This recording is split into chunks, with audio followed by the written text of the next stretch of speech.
భారతీయ సంస్కృతిని సంప్రదాయాన్ని అనుసరిస్తూ ఈ కన్స్ట్రక్షన్లో స్కిల్లింగ్ని ద్విగుణీకృతం చేసే విధంగా ఈ నేషనల్ వర్క్షాప్ యొక్క ప్రారంభోత్సవాన్ని జ్యోతి ప్రజ్వలనతో శుభారంభం గావించవలసిందిగా అభ్యర్థిస్తున్నాం.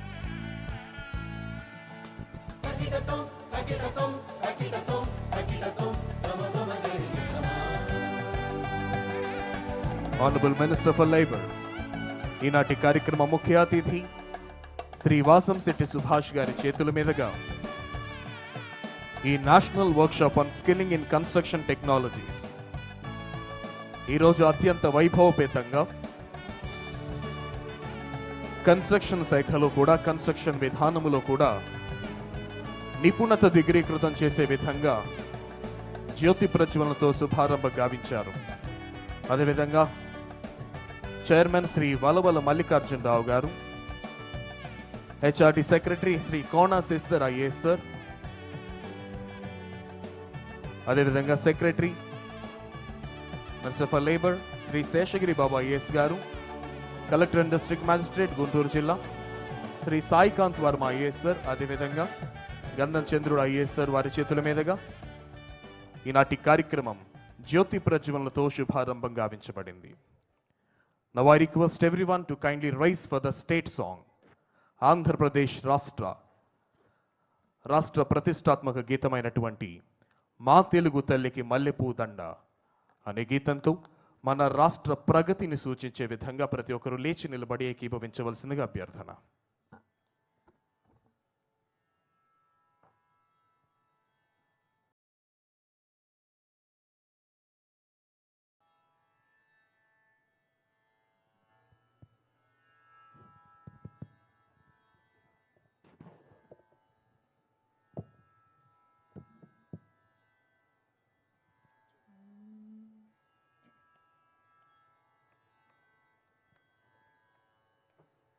మా తెలుగు తల్లికి మల్లెపూ దండ, మా కన్న తల్లికి మంగళారతులు, కడుపులో బంగారు కనుచూపులో కరుణ, చిరునవ్వులో సిరులు దొరలించు మా తల్లి. మా తెలుగు తల్లికి మల్లెపూ దండ. గలగల గోదారి కదలిపోతుంటేను, బిరబిరా కృష్ణమ్మ పరుగులెడుతుంటేను, బంగారు పంటలే పండుతాయి, మురిపాల ముత్యాలు దొరలుతాయి. మా తెలుగు తల్లికి మల్లెపూ దండ. అమరావతి నగర అపురూప శిల్పాలు, త్యాగయ్య గొంతులో తారాడు నాదాలు, తిక్కయ్య కలములో తీయందనాలు, నిత్యమై నిఖిలమై నిలచియుండేదాకా రుద్రమ్మ భుజ శక్తి, మల్లమ్మ పతి భక్తి, తిమ్మరు సుధీయోక్తి, కృష్ణరాయల కీర్తి, మా చెవుల రింగుమని మారు మ్రోగేదాకా నీ ఆటలే ఆడుతా, నీ పాటలే పాడుతా. జై తెలుగు తల్లి, జై తెలుగు తల్లి, జై తెలుగు తల్లి.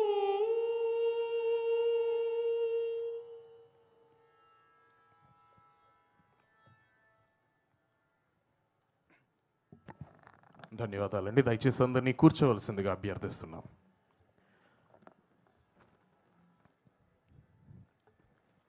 రైట్. ప్రపంచంలో చిన్న చిన్న ఇళ్ల నిర్మాణాల దగ్గర నుంచి పెద్ద పెద్ద రాజధాని భవన నిర్మాణాల వరకు, చిన్న చిన్న సీసీ రోడ్ల నుంచి పెద్ద పెద్ద ఫ్లైఓవర్స్ వరకు, చిన్న చిన్న కాలువలు మొదలుకొని పెద్ద పెద్ద రిజర్వాయర్స్ అండ్ డ్యామ్స్ వరకు ప్రతి పనిలో కూడా కన్స్ట్రక్షన్ ఇన్వాల్వ్ అయిన ప్రతి పనిలో నిపుణత అన్నది, స్కిల్ అన్నది చాలా ప్రాముఖ్యం. అయితే తరాలు మారే కొద్దీ, ఆధునిక సాంకేతికత పెరుగుతూ ఉండే కొద్దీ, టెక్నాలజీ రివైవ్ అయ్యే కొద్దీ కూడా దాన్ని ఉపయోగించడం ఎలా, తద్వారా ఈ కన్స్ట్రక్షన్ ఫీల్డ్లో ఈ లేటెస్ట్ టెక్నాలజీని వాడి తద్వారా కన్స్ట్రక్షన్ స్కిల్ డెవలప్మెంట్ ఏ విధంగా దోహదపడుతుంది అని చెప్పడానికి ఈరోజు కేంద్రీకృతంగా ఏర్పాటు చేయబడినటువంటి national workshop on skilling in constructions టెక్నాలజీస్లో భాగంగా ప్రారంభ ఉపన్యాసం వెల్కమ్ నోట్ తెలియజేయవలసిందిగా commissioner of skill development and training, government of Andhra Pradesh, Shri G Ganesh Kumar IAS గారిని ఆహ్వానిస్తున్నాం.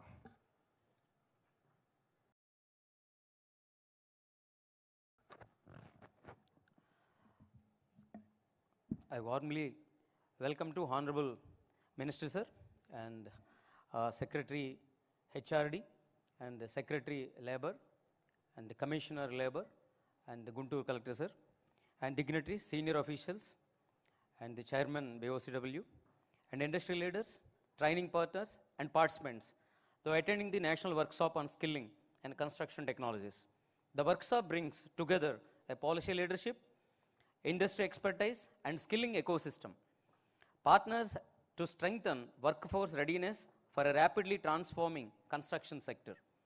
Andhra Pradesh is witnessing large-scale infrastructure growth across Amravati, urban systems and public works, creating significant demand for a skilled construction workforce. Construction today is technology-driven, quality-focused and safety-critical, requiring a modern and industry-aligned skilling ecosystem. In line with the vision of Honorable Chief Minister, Sir, the state is committed to building an integrated, outcome-driven and skilling ecosystem that supports economic growth and infrastructure priorities. The workshop aims to align workers' workforce skills with evolving industry needs and emerging construction technologies. Focus on strengthening industry-academia collaboration for curriculum design, internships, training delivery, and competency-based learning along with institutional partnership and MOUs. Emphasis on improving employability through practical, hands-on training models. Structured apprenticeship and bridging the gap between training and employment. Industry participation is critical with contractors, technology providers, and industry leaders acting as a co-creators in defining skill requirements and training standards. Government is promoting institutionalized collaboration through co-developed job roles, curriculum framework, and center of excellences and modern train infrastructure. The MOU being exchanged today represents a transition towards outcome-driven collaboration in the sector. Expected outcomes include stronger alignment between industry demand and skilling systems, leading to job-ready manpower and improved employment pathways. Special importance is being given to improving opportunities for workers in the unorganized construction sector. Deliberations are expected to generate actionable policy insights for building a responsive, technology-driven and future-ready skilling ecosystem in Andhra Pradesh. The initiative ultimately aims to improve employability, productivity, and income potential of the workforce, while supporting the world-class infrastructure development in the state. Participants are encouraged to actively contribute ideas, share experiences, and collaborate towards building an inclusive and future-ready construction skilling ecosystem. Andhra Pradesh aspires not only to build world-class infrastructure, but also a world-class skilled workforce to sustain long-term development.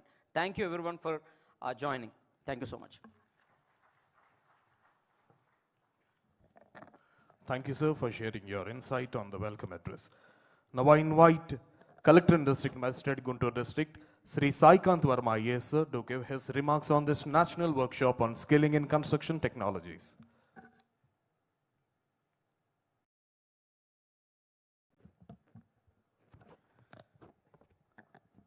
Honorable Minister for Labour, Shri Vasam Setti Subhash sir, Secretary HRD, Shri Kona Seshidhar sir, Secretary Labour, Seshagiri Babu sir, Commissioner Skill Development, Ganesh Kumar, Commissioner Labour, Gandham Chandrudu sir, and Chairman of Andhra Pradesh Building and Other Construction Workers Welfare Board, Mr. V. Vallikarjun Rao Garu.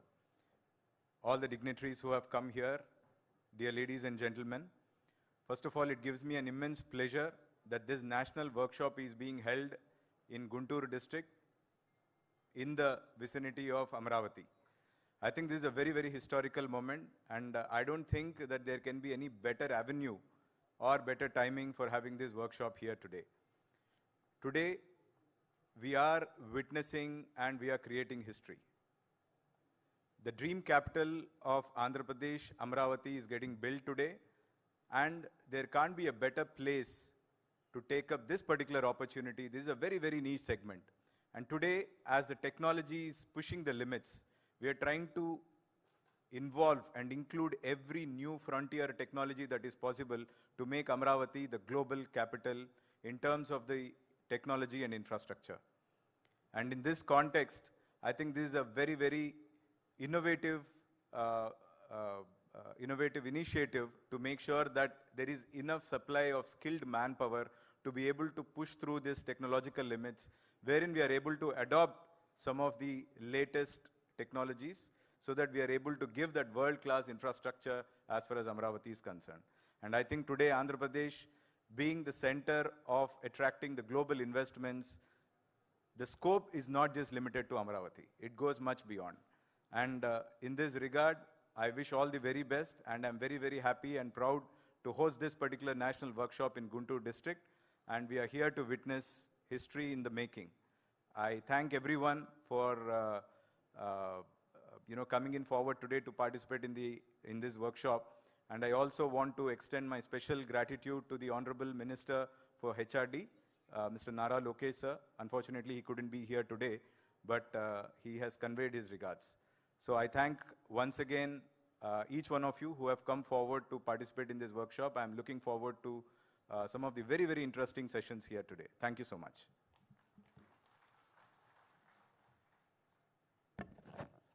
Thank you, sir. Thank you very much. Now I invite Secretary Labour Department, Government of Andhra Pradesh, Sri Sheshagiri Babu IAS, sir, to please come forward and share his words.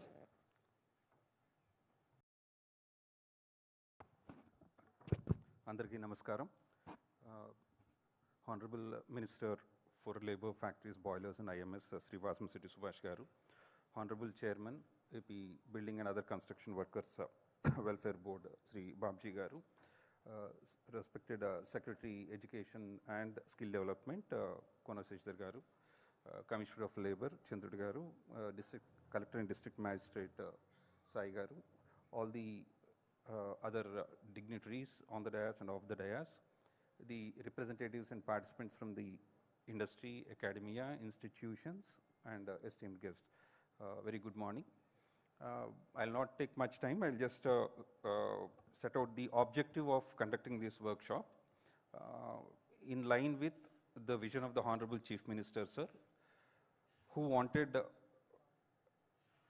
productivity and skill development and the economic growth in particular.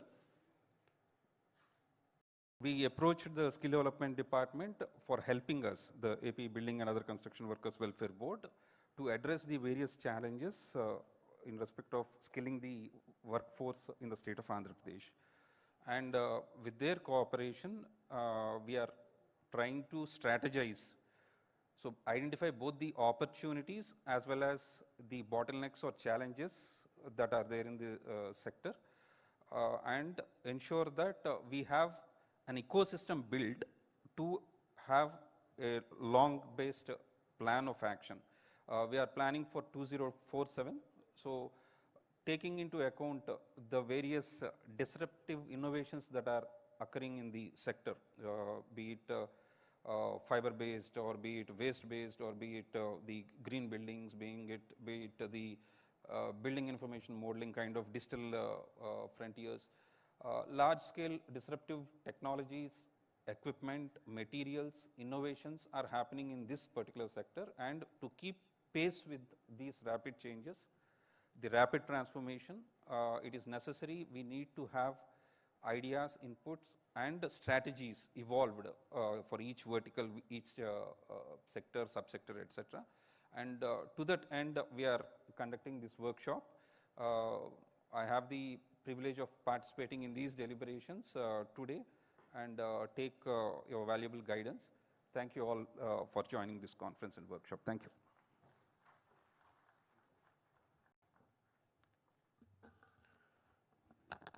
Thank you, sir. Thank you so much.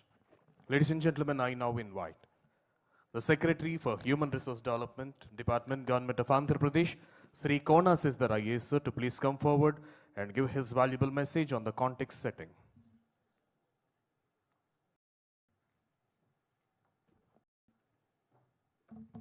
Andarki Namaskaram.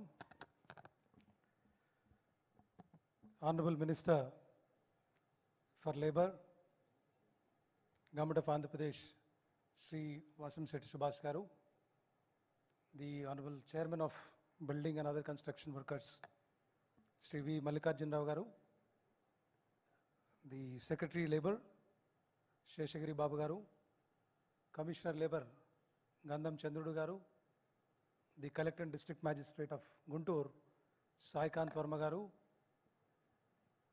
the Director of Skill Development and Training, and also the DG of NAC, Sri Ganesh Kumar Garu, all the senior representatives from the industry, senior officials, media friends, good morning to all of you, and a warm welcome to Amravati and Guntur. It gives me great pleasure to participate in this workshop today, National Workshop on Skilling Technologies. Now, to set the context, why we have conducted this for the first time, this kind of a conference. Usually these kind of conferences are conducted by the private sector. Government seldom comes into this. Looking at construction sector, it's no more a labor-intensive kind of sector. It's moved to more of technology-driven, safety-critical, and quality-focused sector. Now, with this initial context, where do we stand in Andhra Pradesh, and why are we conducting this workshop? Our Honorable Chief Minister has embarked on a very ambitious developmental goal. Large-scale projects. The man sitting here, Saikant Varma Garu, he was the man behind the scene, traveling across the globe, bringing a lot of investments, in tune with the vision of Honorable Chief Minister and our Honorable Minister. So there's a lot of developmental works going on. We have a beautiful capital city which is coming up. We have Visakhapatnam Economic Region, we have Amravati Economic Region, and we have third Tirupati Economic Region. Three distinct economic regions with a lot of developmental activities going on, infrastructure projects across the state, from airports to ports to housing and roads. This year alone, we have constructed about 4,80,000 houses in the government sector. In the next year, we're planning 5 to 7 lakhs houses. This is only in the government sector. But there's a huge demand for skilled workforce. Now, how do I ensure that Andhra Pradesh becomes the most trusted source of skilled workforce in all sectors? With this kind of goals and vision that the government has, right skilling and training of the workforce is no more an option for us. It's become compulsory. It's a policy decision. And so, all the elders sitting on the dais, as per the vision and guidance of our Honorable Chief Minister and our Honorable Minister, we started to take stock of the situation to see where we are. Here, skilling as a whole, building and other construction workers is one part of skilled workforce. But if we look at the overall initiative that we have started, a transformative journey in skilling, we have started a Naipunyam portal. It's a digital public interface which brings together skilling, certification, industry workforce, industry engagement, and also continuous tracking mechanism. We have identified that there is a critical need to identify prior learnings. When I say prior learnings, it is called RPL, recognition of prior learning. Typically in AP, we have many of the skilled workforce who learn or pick up skills from their family members or are very informal methods. To tackle this one, so we said we will recognize prior learning, we will certify them, we'll look at skilling, upskilling and reskilling. So for this, we have built this digital public interface called Naipunyam. We also have in Andhra Pradesh 5 distinct clusters, economic clusters, catering to different industries. North coastal is mostly port-based, pharma. Amaravati is more of capital, then there is aqua in east-west Godavaris. If you go down, in Tirupati you have electronic manufacturing, you have solar, green energy, different clusters based on different industries. So my skilling has to align with this kind of industry requirement. So with this overall skilling strategy that we have, where do I fit my building and other construction workers? I have about 18 lakh building and other construction workers. They are spread across the state in every, you want a mestri, you want a rod bender, you want a painter, you get everywhere, all across the state in all villages. But is their skill level enough? How do I ensure that my building and other construction workers have a dignity of labor, and they have clear career path, they get better incomes, and they get continuously skilled and upskilled? How do I do this? Now, first thing we did was, we, skill development and training department and labor department, we came together. We said, let's identify which are the trades. Then we said, what are the kind of trades that I am training? Is this what the industry requires? Or am I training something which is outdated? So to our surprise and whatever you say, a shock, whatever, we are grossly outdated. We are spending money, huge money. We have training institutes. We have trainers, all my trainers are sitting behind. So what am I training? Anything. Some of the companies have come forward and set up stalls. I'm sure the rest will also be very eager to do that. But none of my training institutes are training the technologies that we have seen in the stalls. We have seen automatic systems. We have seen a pipe without any kind of joints. You can bend it right from the top floor up to the ground floor, water pipes. Many such technologies. When we say construction workers, it's not just a house construction worker. I'm talking about, huge road projects which are coming up, ports which are coming up. Any kind of construction worker, what is the safety mechanism that he has? We have workers, falling down from scaffolding, dying. Of course, there are welfare measures in place, but do we want that to happen? So training, skilling is it's a very comprehensive thing. So how do I deal with this one? Now the objective of today's workshop is, when we say construction, we have identified certain sectors. Today's workshop has got 2 venues. This is one venue. The second venue is in the second hall. And each session, there will be experts who will come and tell. We are very keen to listen, because this is the start of the journey. Now, some companies may be thinking it's a CSR activity. No, it's directly aligned with your core commercial activities. If you train people in your technologies and the market demands and you have people who can deal with that, I'll tell you one thing. One of the technologies recently I was trying in one of the projects I know. There are no technicians in Vijayawada. Believe me. They had to talk to the company, they had to get somebody from Hyderabad.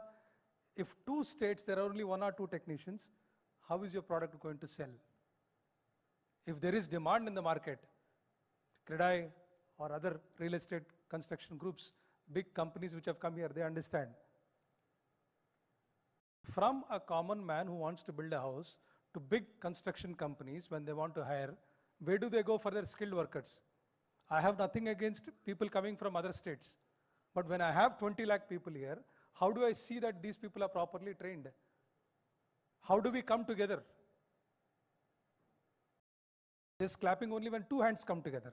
Government alone waving its hand doesn't do, or private sector alone doesn't do. Both of us have to come together. We have to start from the way, how do we train, what is the curriculum?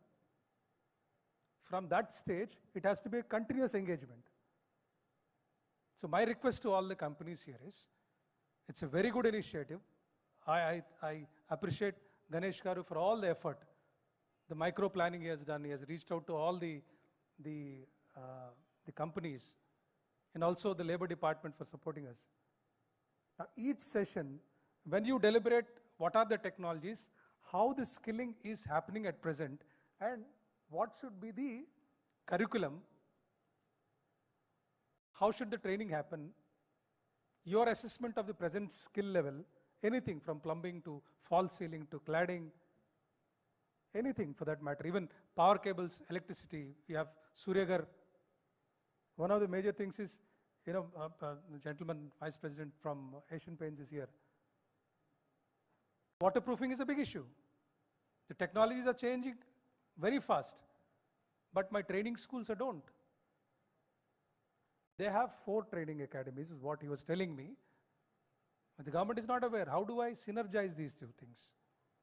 How do I see that your trainers become part of the entire program? We are looking at quality infrastructure at scale, workforce at scale, not a niche one. So how do we address these things? It should be a win-win situation for both of us, for the industry, the government, and the employment seeking, the youth or the building and other construction workers. So this is the context, mandate in which we have this workshop. The entire full day deliberations has been broken down into different discussion groups, and many experts are participating. So you know better than me about this sector well. Now the plan of the government is, we want to, in the next 6 months, all the districts will have National Academy of Construction buildings. The Labor Department has already agreed on this. Honorable Chief Minister asked us to construct these buildings. In next 6 months, we're going to have nice residential facilities in all the districts across the state. These are going to be the district training centers for BOC workers. This will be the basic skills, basic construction skills, be it electrical or be it the rod bending or even the cement kind of work. When we say the next medium level of skills, I have regional centers. One in Rajahmundry, one in Amaravati, one in Kadapa. There will be the higher order of skills.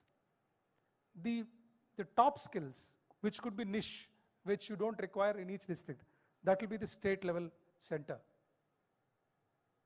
The state level National Academy of Construction is also, it's going to be ready next couple of months. I request the companies, depending upon the need, to please get associated at the district level, at the regional level, and at the state level. Now, whatever infrastructure I have, if I invite a company to come and give me training, I am offering my office space to you. The NAC buildings that you have, any company probably good in your product may not be having training infrastructure, but I am willing to give my training infrastructure to you. Please come, start batches. We want the industry to train more than me doing the training. For example, big construction companies.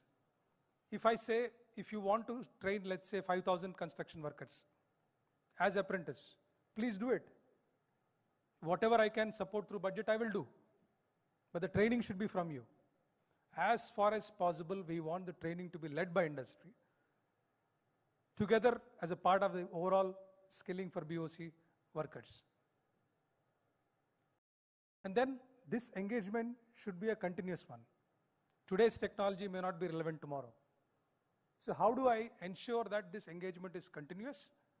How do I see that we come back again and again, see whether how the training is going on?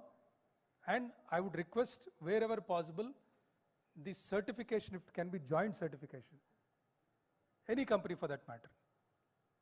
The training curriculum you design, we are ready to align our curriculum as per your needs. You want a special module, fine. You want to train, it's okay. You want to do certification, it's fine. We in fact invite you for joint certification. Then apprentice, classroom training alone is not enough. How do these people get hands-on experience? So these are the various things which we are looking at in skilling.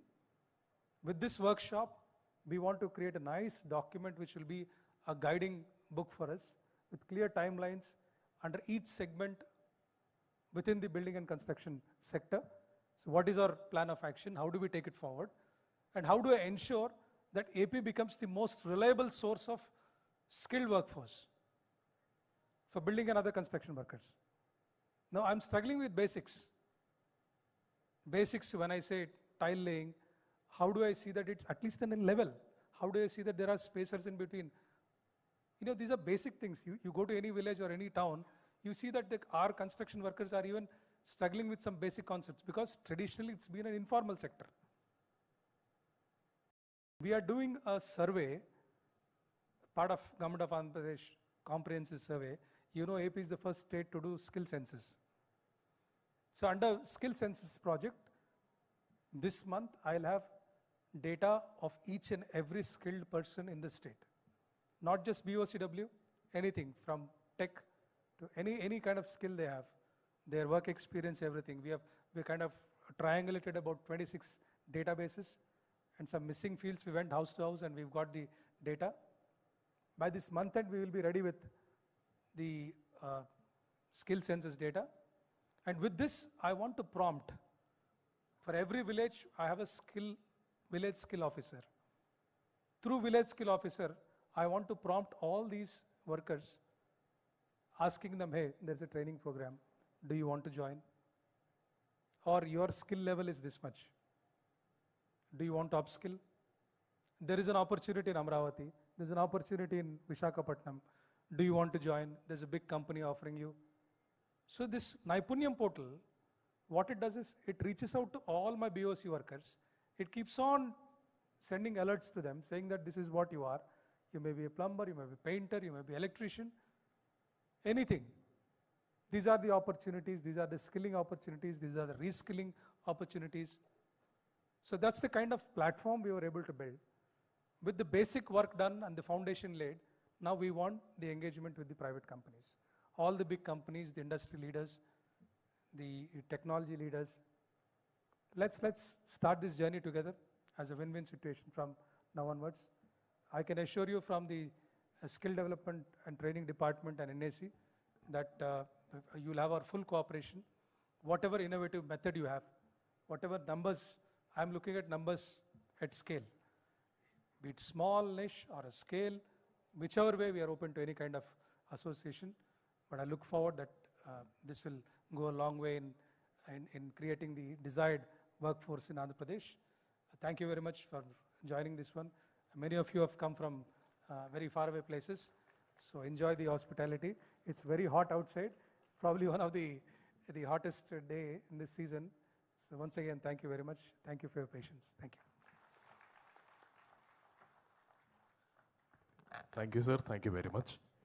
ఇప్పుడు ఈనాటి కార్యక్రమ ముఖ్య అతిథి గౌరవనీయులైన కార్మిక శాఖ మాధ్యవర్యులు శ్రీ వాసంశెట్టి సుభాష్ గారిని వారి సందేశం అందజేయవలసిందిగా సాదరంగా ఆహ్వానిస్తున్నాం. Ladies and gentlemen, put your hands together and welcome today's chief guest honourable minister for labour to address the gathering.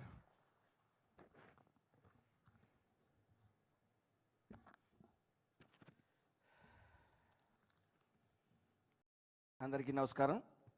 వేదికపై ఉన్న ఐఏఎస్ కోన శశిధర్ గారికి, సెక్రటరీ గారు శేషగిరి బాబు గారికి, అలాగే కమిషనర్ గారికి, అందరం చంద్రుడి గారికి, అలాగే గుంటూరు కలెక్టర్ గారికి, సాయికాంత్ వర్మ గారికి, అలాగే ఐఏఎస్ గణేష్ కుమార్ గారికి, భవన నిర్మాణ కార్మికుల చైర్మన్ వలవల బాబ్జీ గారికి, గౌరవనీయులు, ప్రతినిధులు, అధికారులు, పరిశ్రమల ప్రతినిధులు, నాక్ సభ్యులు, ఆంధ్రప్రదేశ్ స్కిల్ డెవలప్మెంట్ కార్పొరేషన్ ప్రతినిధులు, ఆంధ్రప్రదేశ్ భవన మరియు ఇతర నిర్మాణ కార్మికుల సంక్షేమ బోర్డు సభ్యులు, నిర్మాణ రంగ నిపుణులు అందరికీ కూడా నా హృదయపూర్వక నమస్కారాలు తెలియజేసుకుంటూ, యువత నైపుణ్యాన్ని పెంచుతూ డిజిటల్ గవర్నెన్స్, ఆధునిక టెక్నాలజీని ప్రోత్సహిస్తూ పరిశ్రమల అభివృద్ధికి కట్టుబడి పనిచేస్తున్న శ్రీ నారా లోకేష్ గారి సారథ్యంలో ఈ national workshop on skilling in construction technology నిర్వహించడం ఎంతో ఆనందంగా మరియు గర్వంగా ఉంది. రాష్ట్రాభివృద్ధి అంటే భవనాలు నిర్మించడం మాత్రమే కాదు, ఆ భవనాలు నిర్మించే కార్మికుడి యోగక్షేమాలు, వాళ్ళ స్కిల్లింగ్ ఇవ్వటం, వాళ్ళ జీవిత పరిణామాలు పెంచటం అనేది ప్రభుత్వం లక్ష్యంగా తీసుకుంది. అయితే గత ప్రభుత్వం ఎప్పుడూ కూడా వినాశనానికే తెరలేపింది తప్ప ఏ రోజు కూడా వాళ్ళ ఆలోచనలు స్పీడ్ ఆఫ్ క్లోజింగ్ బిజినెస్ వైపే ఉండేది. వాళ్ళ కమిషన్ల కోసం ఈ సంస్థలన్నిటిని కూడా ఇటు సాఫ్ట్వేర్ కంపెనీ నుంచి ఇటు అండర్వేర్ కంపెనీల వరకు కూడా ఈ రాష్ట్రం వదిలిపెట్టి పారిపోయే పరిస్థితులు తీసుకుని వచ్చాయి. ఒక పక్క పూర్తిగా వినాశనం వైపే వాళ్ళు చూస్తూ, మరి ఈ ప్రభుత్వం, ఈ మంచి ప్రభుత్వం వచ్చిన తర్వాత వికాసం అనేది మొదలైంది. ముఖ్యంగా భవన నిర్మాణ కార్మికులు జీవితాల్లో చెమ్మ చీకటి నెలకొంది 2019-24. వాళ్ళ సంక్షేమ పథకాలని 1214 మెమో ఇచ్చి పూర్తిగా రద్దు చేయటం, ఇసుకని బంగారంలాగా అమ్మటం, అదేవిధంగా వాళ్ళకి ఎక్కడ కూడా నైపుణ్యం అనేది, అంటే పూర్తిగా అమరావతి పనులు కానీ, పోలవరం పనులు కానీ, రహదారులు నిర్మించడం కానీ ఇవేమీ కూడా వాళ్ళు కనీసం అటువైపు తొంగు చూడలేదు.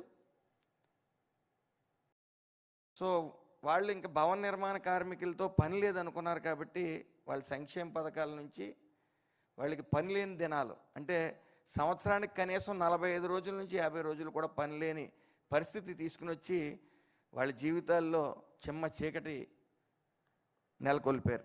దానికి భిన్నంగా మన ప్రభుత్వం వచ్చాక కార్మిక జీవితాల్లో నిజంగా చంద్రోదయం వచ్చిందని మనం చెప్పుకోవచ్చు. నిరంతర శ్రామికుడు, రాష్ట్ర ప్రథమ కార్మికుడు అయినటువంటి శ్రీ నారా చంద్రబాబు నాయుడు గారు,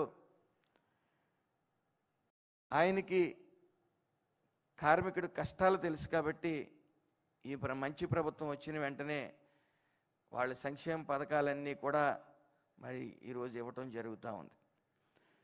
అంతేకాకుండా తండ్రికి తగ్గ తనయుడిగా పేరు తెచ్చుకుంటూ రాష్ట్రాభివృద్ధి కోసం నిరంతరం పాటుపడుతున్న మన యువనేత శ్రీ నారా లోకేష్ గారు మరోవైపు చేసిన కృషి వల్ల రాష్ట్రానికి లక్షల కోట్ల పెట్టుబడులు వస్తూ ఉన్నాయి. జనరల్గా మనకి ఏ విషయమన్నా పూర్తిగా అవగాహన లేనప్పుడు మనం గూగుల్ సెర్చ్ని వెతుక్కుంటూ ఉంటాం. మరి ఆ గూగుల్ సెర్చే మన రాష్ట్రాన్ని వెతుక్కుంటూ రావడంలో మరి నారా లోకేష్ గారి పాత్ర ఎంతైనా ఉందని తెలియజేసుకుంటూ, అలాగే నిరంతరం వింటూ ఉన్నాం నారా చంద్రబాబు నాయుడు గారు 20 లక్షల ఉద్యోగాలు ఇస్తా అన్నారు, దాని గురించే మాట్లాడుతూ ఉన్నారు. అయితే మనం మాట్లాడుకోవాల్సింది ఆల్రెడీ 20 లక్షల మంది ఉన్న భవన నిర్మాణ కార్మికులు చేతి నిండా పని దొరికేలా చేశారు. అందులో ఏ విధమైన సందేహం లేదు. వస్తున్న పెట్టుబడులు కానీ, జరుగుతున్న అభివృద్ధి పనులు కానీ, ఇటు అమరావతిలో కానీ, ఇటు పోలవరం ప్రాజెక్టు కానీ, రాష్ట్రంలో గుంతల రహిత రోడ్లు కానీ, ఇవన్నిటి వల్ల భవన నిర్మాణ కార్మికులు చేతి నిండా పని దొరకటం, అట్ ద సేమ్ టైం వాళ్ళని చేతి నిండా పని దొరకటం ఒక ఎత్తు అయితే, కార్మికుల జీవితాల్లో ఉన్న స్థానం నుండి ఉన్నత స్థానానికి తీసుకెళ్లాలంటే వాళ్ళలో నైపుణ్యం అనేది పెంచాల్సి ఉంది అని భావించి మరి కార్మికులు నిరంతరం చంద్రబాబు నాయుడు గారు చెప్తూ ఉంటారు, నాకు కావాల్సింది హార్డ్ వర్క్ కాదు స్మార్ట్ వర్క్ అని. మరి వాళ్ళలో నైపుణ్యాన్ని పెంచడానికి మారుతున్న టెక్నాలజీకి అనుగుణంగా వాళ్ళని కూడా స్కిల్ చేయాలనే ముఖ్య ఉద్దేశంతో వాళ్ళలో నైపుణ్యం అందించాలని వారిచ్చిన సలహాల మేరకు ఎన్నో స్కిల్ డెవలప్మెంట్ ప్రోగ్రాంలు మేము నిర్వహించడం జరుగుతూ ఉంది. అలాగే రాష్ట్ర ప్రభుత్వం కార్మిక సంక్షేమం మరియు నైపుణ్యాభివృద్ధికి అత్యంత ప్రాధాన్యత ఇస్తూ నాక్ సహకారంతో రాష్ట్ర వ్యాప్తంగా నిర్మాణ కార్మికులకు ప్రత్యేక నైపుణ్య శిక్షణ కార్యక్రమాలు నిర్వహించబడతా ఉన్నాయి. నేటి వర్క్షాప్లో పలు ప్రముఖ నిర్మాణ సంస్థలు, అలాగే ఆధునిక కన్స్ట్రక్షన్ టెక్నాలజీ, డిజిటల్ నిర్మాణ విధానాలు, pre fabrication models, smart materials, green building టెక్నాలజీలు మరియు భద్రతా పరికరాలను ప్రదర్శించడం అభినందనీయం. ఈ ప్రదర్శనలు నిర్మాణ రంగంలో సాంకేతిక పరిజ్ఞానం ఎంత వేగంగా అభివృద్ధి చెందుతుందో తెలియజేస్తున్నాయి. స్కిల్ ఇండియా మిషన్ లక్ష్యంగా అనుగుణంగా ఈ కార్యక్రమాలు అమలవుతూ ఉన్నాయి. అలాగే ఇంకా లేబర్ అడ్డాస్ విషయానికి వస్తే మరి చంద్రబాబు నాయుడు గారు లేబర్ అడ్డాస్ గురించి వివరించిన వెంటనే ఇది 5 పైలట్ ప్రాజెక్టులు కాదు, సుమారు వెంటనే ఒక 20 నుంచి 25 పైలట్ ప్రాజెక్టుల కింద దీన్ని అమలు చేయమనటం. ముఖ్యంగా ఈ లేబర్ అడ్డాస్ ముఖ్య ఉద్దేశం కార్మికులకు ప్రభుత్వ సంక్షేమ పథకాలపై అవగాహన తీసుకురావటం, అలాగే రిజిస్ట్రేషన్ నమోదు చేయడం, ఈ శ్రమ్ పోర్టల్ కానీ, అలాగే BOCW బోర్డు ఏర్పాటు సేవలు మరియు వాళ్ళకి నైపుణ్యాన్ని వాళ్ళకి స్కిల్ ఇవ్వటం.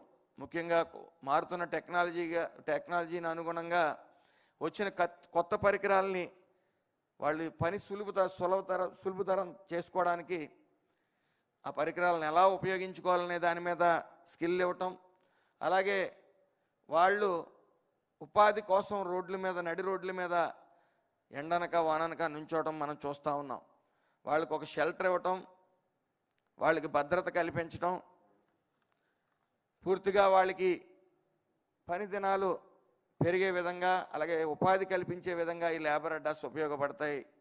దాన్ని ఉపయోగించుకోవాలి. దాని రాష్ట్రం అంతటా కూడా మనం వెంటనే ఈ లేబర్ అడ్డాస్ అనేది నిర్మించాలని చెప్పి గౌరవ ముఖ్యమంత్రి వర్యులు నారా చంద్రబాబు నాయుడు గారు ఆదేశించడం జరిగింది.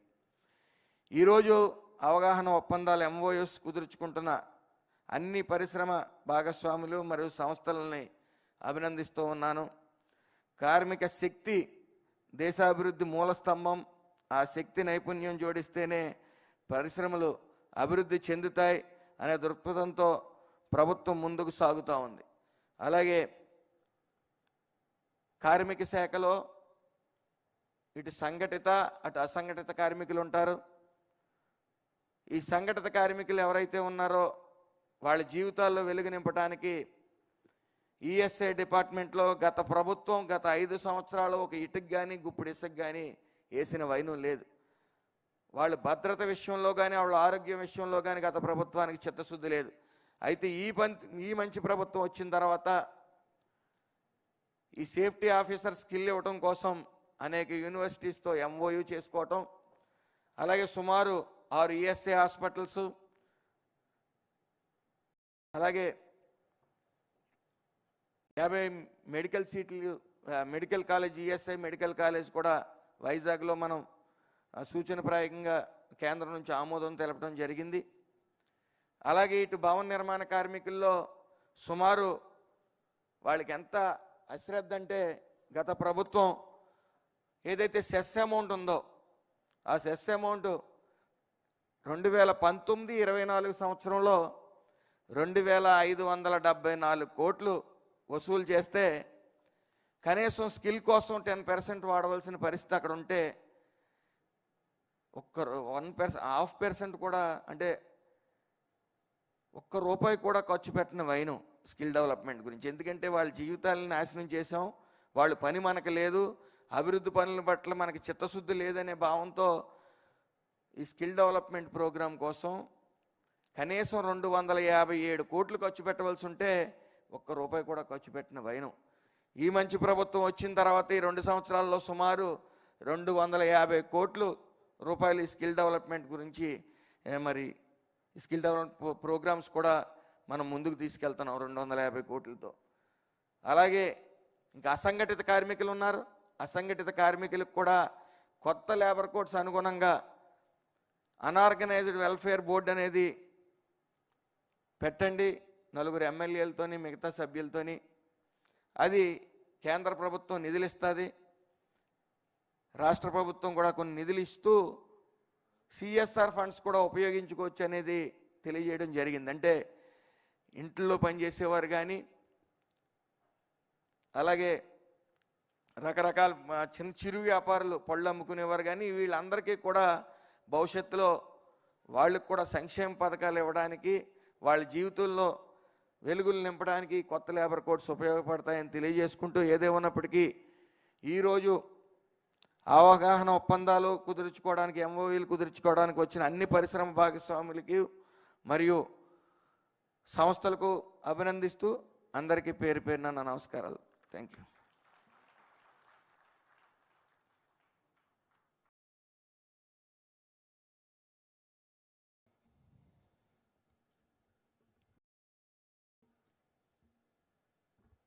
Thank you sir, thank you so much.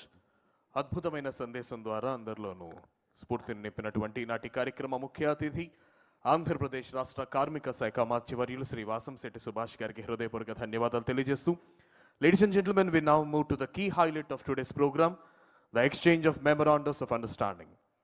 Among these, the most significant milestone in the signing of MOUs for the establishment of centers of excellence at Amaravati in collaboration with leading industry partners. These partnerships represent a strong commitment towards building industry-aligned, future-ready skilling infrastructure. I now request the delegates on the dais to kindly rise for the exchange of memorandums. May I now request the representative from Saint Gobain India Private Limited, Dr. Dharmik Vaishnav, Head of Project Skilling, who is partnering to establish a center of excellence, along with Emmanuel Garu, to please come on to the dais for the exchange of memorandum of understanding. Saint Gobain India Private Limited తరపు నుంచి doctor Dharmik Vaishnav, అదేవిధంగా ఇమాన్యుయల్ గారు,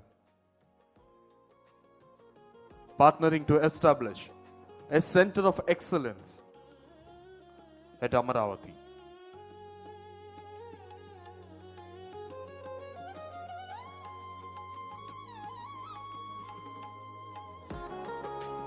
Thank you, sir. I now request the representative from Ultratech Cement Limited, E.R. Panos P. John, along with Suresh Garu, to please come forward for the excellence of Center of Excellence at Amaravati. Ultratech Cement Limited, E.R. Panos P. John and Suresh Garu, the Journal Head Technical South, who is partnering to establish a Center of Excellence at Amaravati.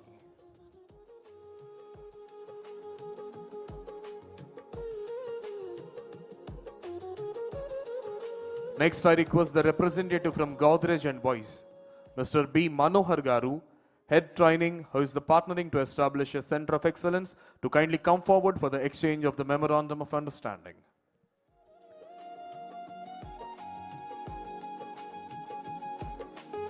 And also Mohan Garu, Godrej and Boys, Mr. B. Manohar Garu and Mohan Garu.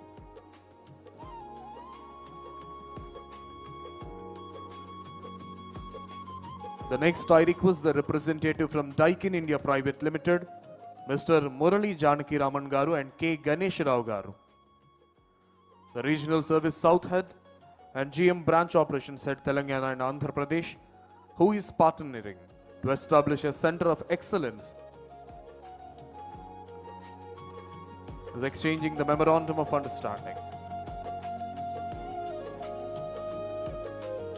And I request the representative from Asian Paints Limited, Mr. Amit Kumar Singh, Vice President and Group Head, Corporate Affairs and CSR, who is partnering to support with equipment support, TOT and placement support to kindly exchange the Memorandum of Understanding. Ladies and gentlemen, we now proceed to the next set of MOU exchanges.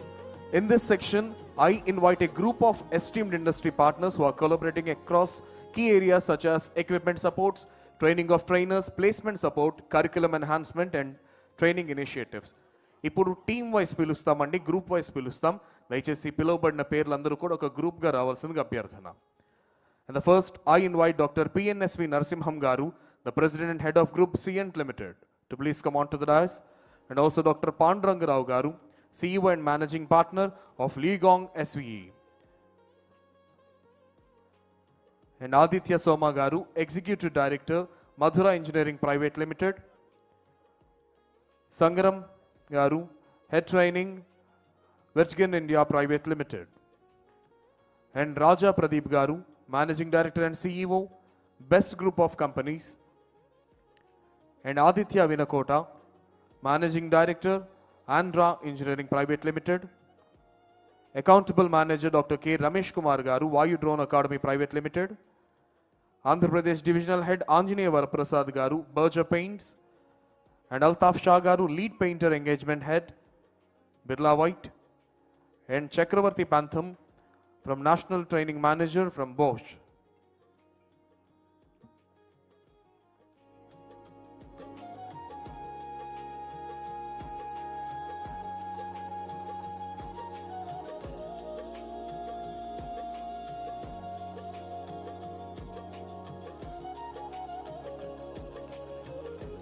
I now request the representatives from the following organizations to please come forward and exchange the MOUs.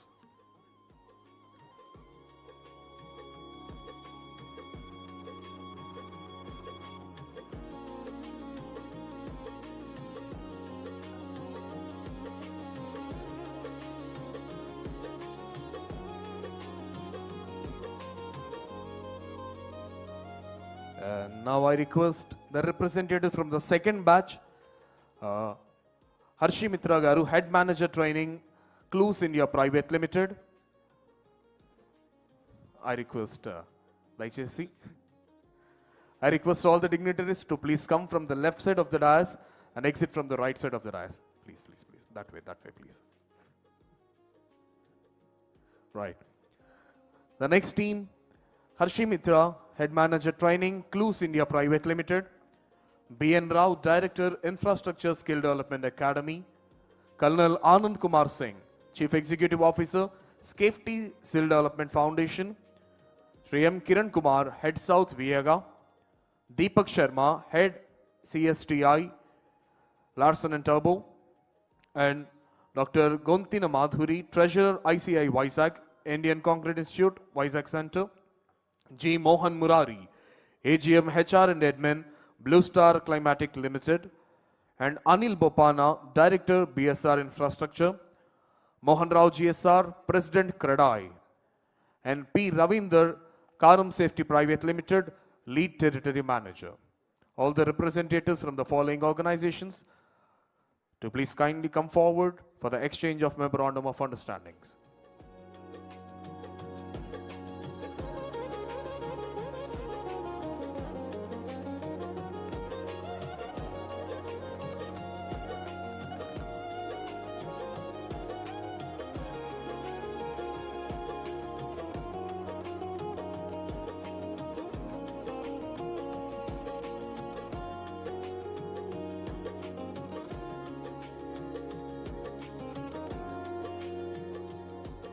And now I call upon batch 3 onto the dais.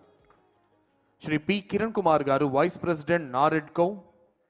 Shri M. Trinath Garu, General Manager, Navayuga Engineering Company Limited.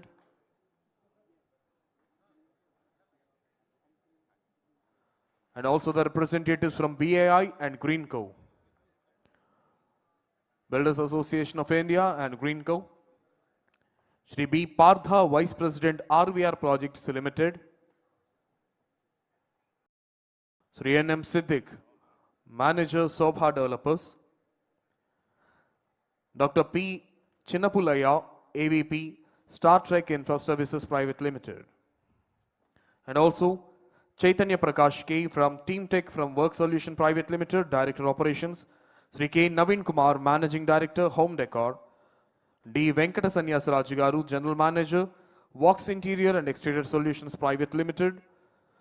Rivanshika Gazmar, Senior Manager, National Solar Energy Federation of India. N.N. Sinha IAS, Retired Managing Director, Rodic Digital and Advisory. H.R. Johnson's and also from Birla representatives. I request all the representatives from the following organizations to kindly come forward for the exchange of Memorandum of Understanding.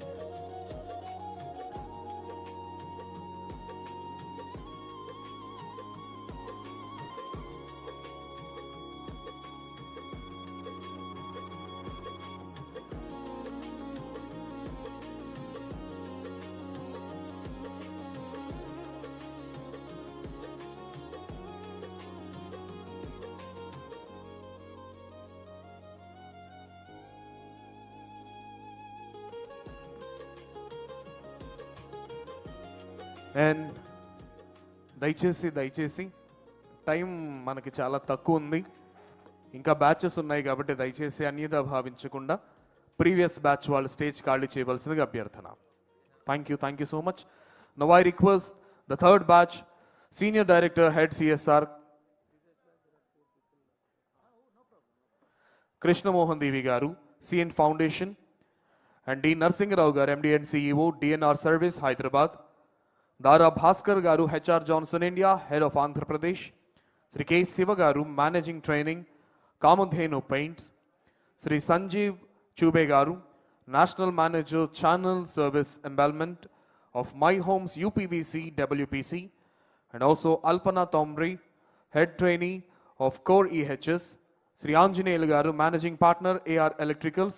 Galla Chandra Garu, Managing Trainee, Buttfeed Electrical Solutions Private Limited. I request all the representatives to kindly come forward for the exchange of memorandums of understanding. HR Aviation Research and Development, P. Leela Prasanna Garu,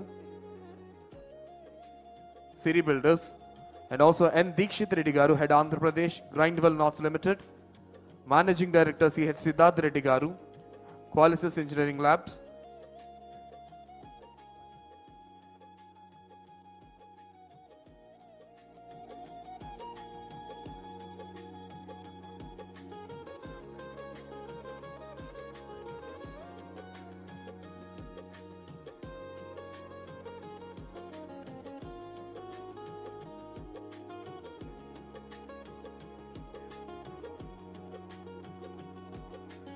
So here comes the next batch.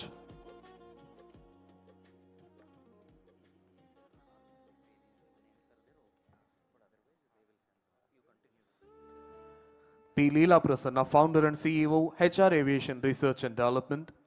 Sri N. Dikshit Reddy, Head Andhra Pradesh, Grindwell North Limited.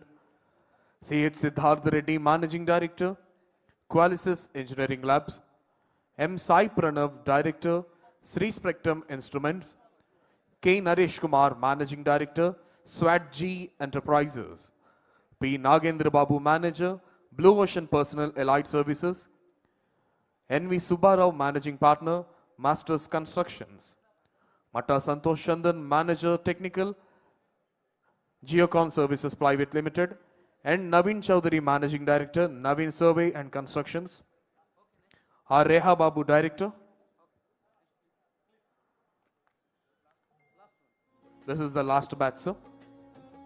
R. Reha Babu, Director, Srinivas Edifice Private Limited,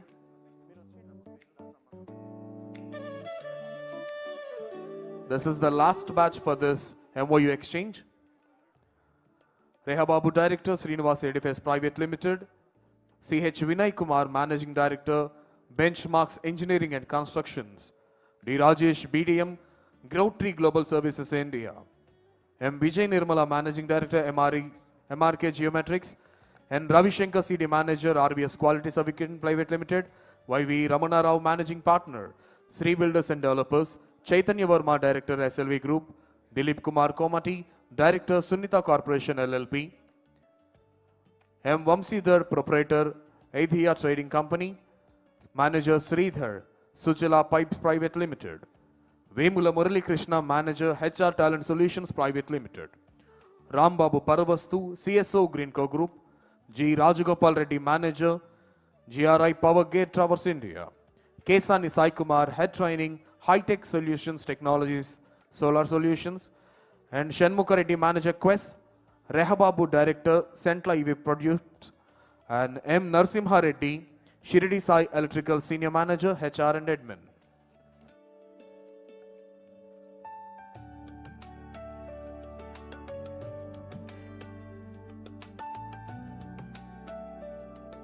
Thank you, sir. Thank you very much. ఈనాటి కార్యక్రమానికి విచ్చేసినటువంటి అతిథులను సత్కరించవలసిందిగా commissioner of skill development and training government of Andhra Pradesh Shri G Ganesh Kumar IAS గారిని అభ్యర్థిస్తున్నాం. First I now request commissioner of SDNT government of Andhra Pradesh Shri G Ganesh Kumar IAS to kindly honour today's chief guest and Honorable Minister for Labour, Sri Vasam Setti Subhash Garu.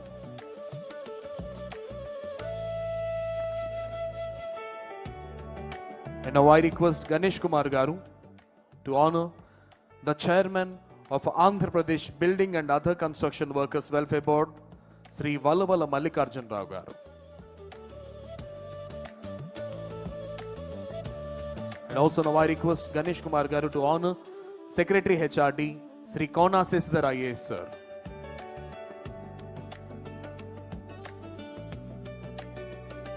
Now I request Ganesh Kumar IAS sir to honor the Secretary Ministry of Labour, Sri Seshagiri Baba IAS sir.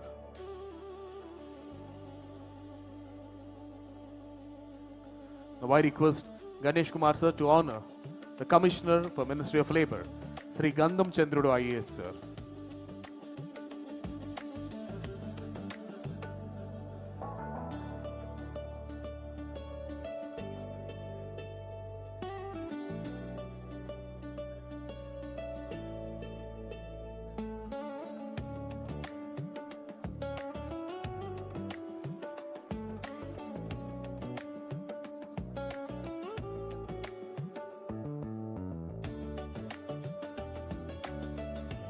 And also the Commissioner of Skill Development and Training, Sri G. Ganesh Kumar IAS Garki. Thank you, sir.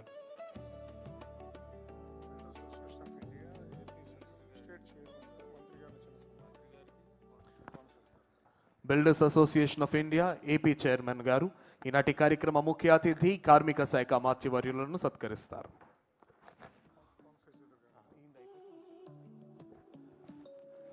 Builders Association of India, Andhra Pradesh Chairman, ఈనాటి కార్యక్రమ ముఖ్య అతిథి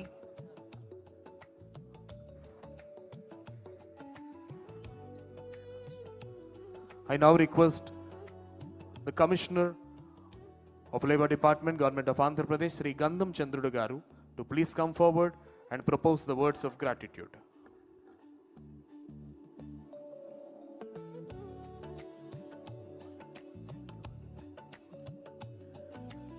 I request everyone to kindly be seated in your respective positions, please.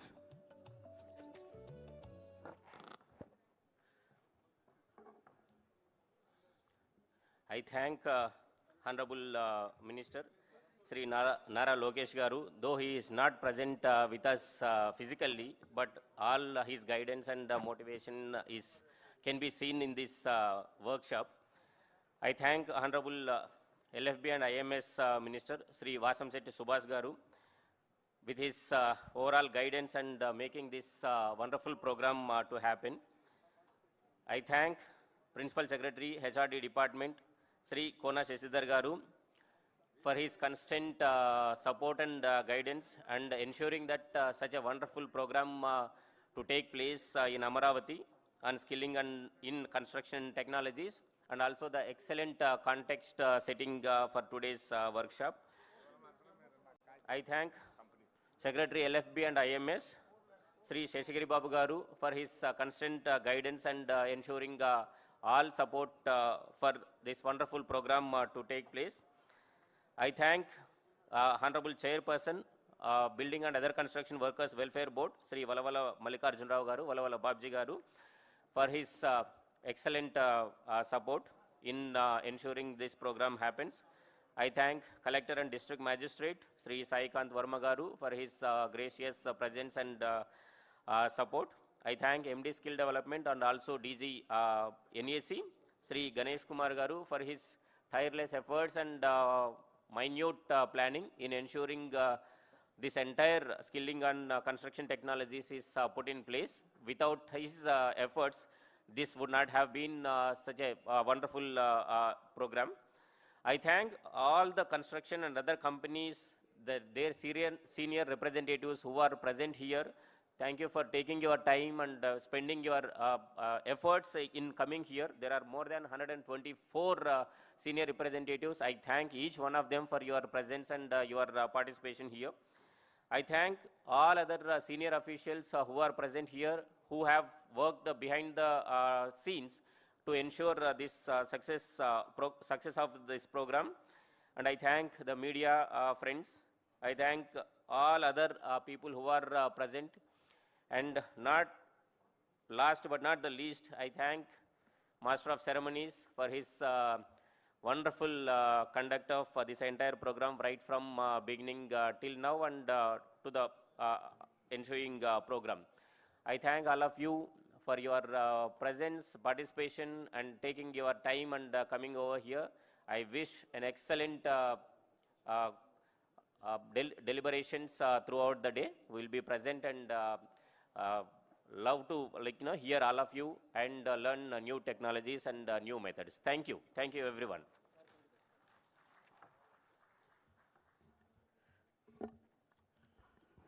Thank you, sir. Thank you so much for extending the words of gratitude. Ladies and gentlemen, I now request everyone to kindly be seated. Even the voluntary staff who are standing here and all the staff, everyone. Prati okkaru kurchovalsindiga abhyarthana. Nobody is allowed to stand because we are starting our panel discussion. దయచేసి supporting staff కూడా ఎవరు నిలబడొద్దు, అందరూ కూడా కూర్చోవాలి, please, everyone. So we'll begin with this panel session. I request everyone to kindly be seated. దయచేసి stage కి ఇరువైపులా కూడా ఎవరు నిల్చోవద్దు, దయచేసి అందరూ కూర్చోవలసిందిగా అభ్యర్థన, everyone. Right.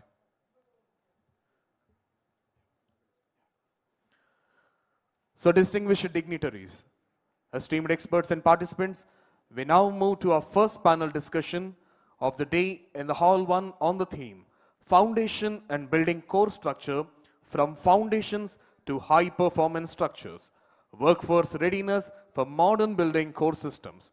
It's my privilege to invite our distinguished panelists for this session.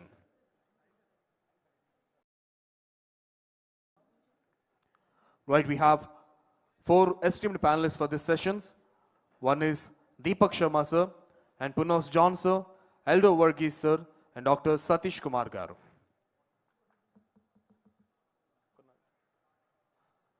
Right. Ladies and gentlemen, I now invite the first panelist, the Head Construction Skills L&T Construction, Sri Deepak Sharma Garu.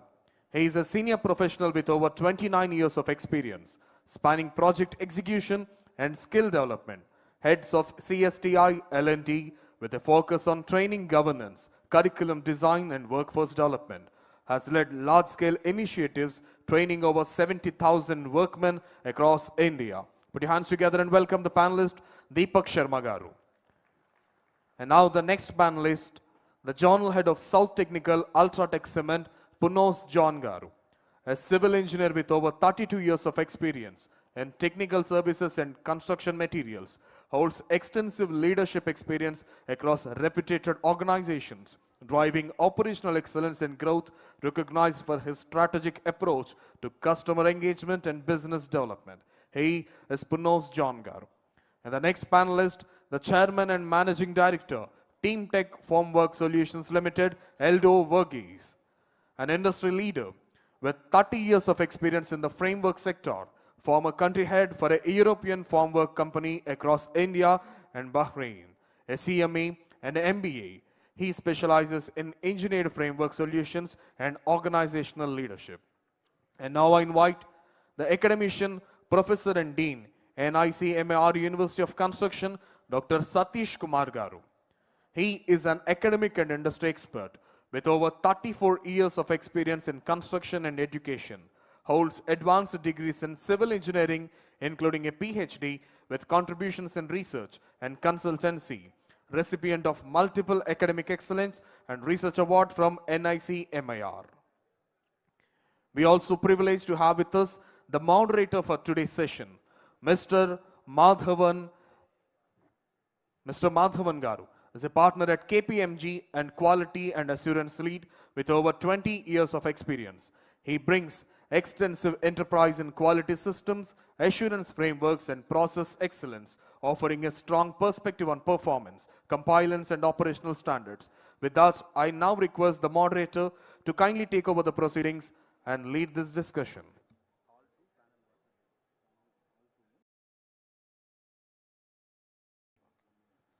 And also, simultaneous గా hall 2లో panel 2 start అవుతుంది. దయచేసి panel 2కి సంబంధించిన వాళ్ళందరూ కూడా hall 2కి వెళ్ళవలసిందిగా అభ్యర్థన. ప్యానల్ 2కి సంబంధించిన వాళ్ళందరూ హాల్ 2కి వెళ్ళవలసిందిగా అభ్యర్థన. Panel 2 is of plumbing. ప్లంబింగ్కి సంబంధించి plumbing skills for resilient infrastructure and everyday utility.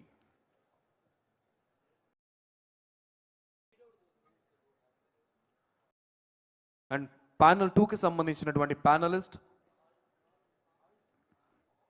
Hall 2 panel 1కి సంబంధించినటువంటి ప్యానలిస్ట్ అశోక్ కుమార్ గారు, స్టేట్ హెడ్ విఏగా. Panelist JNTU Kakinada professor Vemu Srinivasulu గారు, state head Andhra Pradesh and Telangana Finolex industries limited S Sriharirao గారు, assistant professor Srikrishnadevaraya university doctor B Rajesh Babu గారు, and director E&S KPMG miss Soumya Velayudham గారు. వీరు ప్లంబింగ్కి సంబంధించిన ప్యానల్ డిస్కషన్ హాల్ 2లో జరుగుతుంది. సో దానికి సంబంధించిన వాళ్ళందరూ కూడా హాల్ 2కి వెళ్ళవలసిందిగా అభ్యర్థన. So we have in the hall 1 panel 1 session, the session on foundations and building core structure. I now request the moderator, Mr. Madhavan Garu, to kindly take over the proceedings and lead this discussion of the panel. Thank you. Thank you. Thank you so much. Good afternoon, everyone. Welcome to all the panelists. There seems to be more than 100 years of experience in terms of the construction sector here and what is changing. What was also laid out in the morning very clearly is whenever we talk about construction sectors, we talk about mega projects, high-rise towers, something that we can really see for in the construction sector. But what's extremely important when we see those tall towers is also how strong the foundation is. It is a privilege to really moderate this panel where we are going to talk about, one, what is a foundation in the construction sector? Two, with all the changes that has been spoken about, either in terms of the construction technology, or the rapid development that is being seen, the core seems to be in terms of the people and skills. So I talk about two foundations here.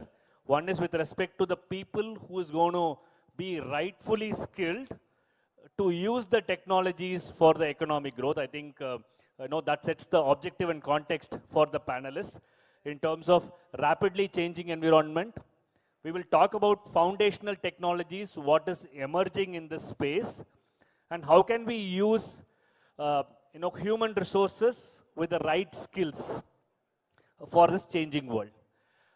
So we will anchor the discussion along this. So I will request each of the panelists, we'll break this section into 2-3 parts. One is, what is the big change that is happening in the construction sector? Each one of the panelists coming from a unique point in terms of looking at it either in the construction field or in the cement or the materials that are going to be in there or the fabrication that is happening and from the academics. So the first question will be, what is the big change that you are seeing in your space that requires unique skill set? Why is it not the same anymore? And where are you seeing skill sets that are emerging in the space? I'll go across the panelist. The question is more, please guide us in terms of emerging areas, new skill sets that is required in the construction space and in the foundation space. So I'll start with Mr. Deepak, if you would want to kind of take on this question. Thank you, sir. First of all, good morning to all of you. And thank you for giving this opportunity to me. Yeah, you know that Secretary Sir also set the context that the construction projects are really facing the crisis of skilled workmen. And I'm from L&T, so we have across India around 10 institutes, construction skill training institute. But right now we are facing the youth who are interested to take the training. And training is also it is only the attendance base, not only the skill base or assessment base. But we want to change it, that it is not only the attendance base or the labor availability. We want to convert or shift this according to capability of workmen. So that from the right day, first day, the workman going to project site, he can work with skill set, safety, quality, productivity, these kind of parameters, he can fulfill all that, and he can perform the first day onwards. Thank you.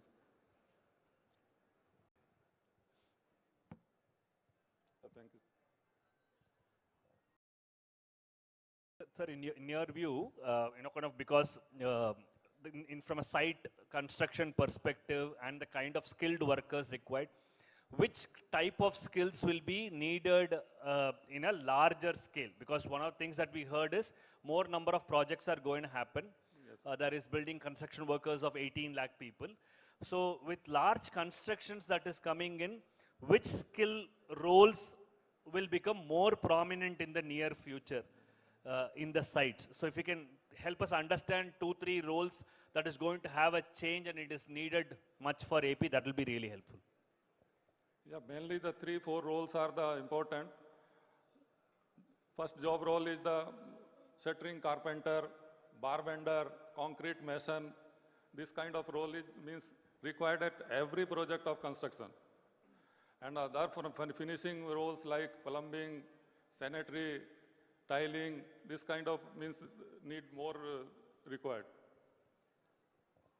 Other from modern technology like surveying or tunnel engineering, it is required. Thank you, sir. So I will just go to Mr. John. Sir, looking at while he was saying in terms of emerging job roles, some of the basics, some of them are in the advanced spaces. How do you see this coming in from cement and use of changes with respect to ready-made availability of mixers that are happening here? What kind of new skills that you are seeing in your segment in this space? Yeah, thank you. Thank you so much. And good afternoon, everybody. I am from Ultratech Cement. So the right question has been posed to me actually. Now, when we speak about our products actually, so the core remains cement. And we have been talking about cement to the workman for decades now. Even then, we feel the understanding of the right type of cement for the right type of application is still not there. That's the understanding now. You have ordinary Portland cement, then you have blended cement. Within blended cements, you have 2-3 types of cement. That itself is not there. Of late, we have started coming out with advanced products for tiling and waterproofing. Now, these products actually has to be understood to be applied properly. So there, the big gap is coming. Till now, for tiling work, it was a conventional mortar which went in, cement and sand together. Now, with all these tile adhesives coming in, the essential parameters of these products and how they have to be used is not there. In terms of waterproofing, when we say both integral and preventive, integral, you require some basic knowledge about the product, but for preventive, you have to have a sufficient knowledge on the application of these products. Otherwise, you'll not be able to take care of the pain point of the customer on the waterproofing front. So these are the areas where we feel a lot of work needs to be done. As I said, starting from cement itself, cement, and then this new age products of tile adhesives and waterproofing. A lot of knowledge needs to be given to the workman. And as Secretary HRD addressed in his speech, he did speak about how does the workman get his skills from. He gets it from legacy, he gets it from his elders in the fraternity. And certain things that he learns, he keeps on repeating that, and he feels that's the right way to do the work actually. So reskilling on that is very, very important actually. So it's, I take his words only, it's skilling, upskilling and reskilling that needs to be addressed to. Thank you. So that it's about the knowledge, new knowledge that needs to be, kind of upskilled, reskilled, and also to the existing workforce. Is there any new roles that are emerging, sir, in the space of people who understand these new mixes and they are able to apply it better, or it is the existing roles in which you are thinking that new form of training skills that need to come in, just to understand that? So just to reinforce that, I touched upon 2 points. It's not only new role, new skills actually. I even said that the material which has already been there in usage like cement, the correct application of that needs to be understood actually. And the new materials which are coming in, the tile adhesives and waterproofing thing, if this mason who is not into tiling or who does tiling with conventional mortar needs to be trained on these adhesives, special training has to be given to him. So that is where we find key, and if that gives him a better avenue to earn. Also, in his own village where he has been doing a conventional work, he's able to, these materials are available, the advanced materials are available, he's able to use it and bring for himself, his productivity increases, and it's good for the individual house builder also. Understood, sir, understood. So a lot of changes with respect to materials, adhesives, styling, and the way the application is there. You are saying a lot more of skill enhancement needs to happen there, upskilling or reskilling in those areas needs to come in from the materials. Absolutely right. Let me just also invite Mr. Eldo Varghese and try and shift the conversation a little bit towards the formworks, because that is another area where, again, changes are happening. How do you see it, changes, and what are, is it new skills that are coming in, or probably new ways of putting things for people where they can be upskilled, reskilled? How do you see, sir, from a farm works and others? Yeah, thank you, Mr. Madhavan. We are from the field of formwork. Now, our role is actually an integrator's role. So what Mr. Punnus was saying, they are bringing out new technologies, new mix, new grades in the concrete. So that gives certain kind of pressure to the formwork. It is not like our traditional scenario. Now the pumping speed has improved a lot. So we really need to have strong molds to form the shape, right? And Deepakji was saying there is a lack of skilled labor, particularly in shuttering carpenters, we say. There are no carpenters anymore. It's all going to be technicians in that particular field. So we have to bring in technology and convert these skills into a technician's role rather than keeping them as a carpentry skill. So there are no more carpenters to be there. Carpenter's son is no more a carpenter. It's probably an engineer. That's the transition that we are making. So our role is to make that form very easy to use, and how fast it can be erected, how easily they can handle it, whether it will take appropriate load from the concreting mix they are giving and the speed that they are pouring in.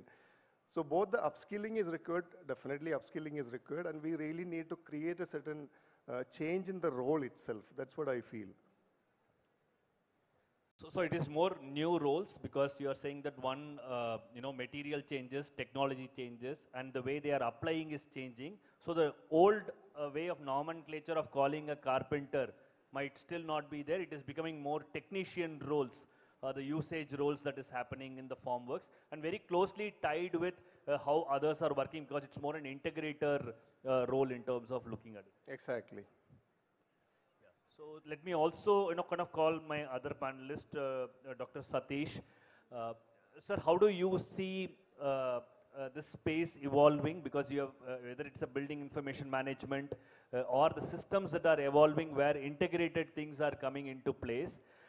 Is the curriculum or the way new curriculum is getting built in, how is it really addressing the evolving needs? And where should the focus be, and how are we taking these inputs? Thank you, sir. Thank you all. Hello. Yeah. Good afternoon to all of you. Myself, Dr. Satish.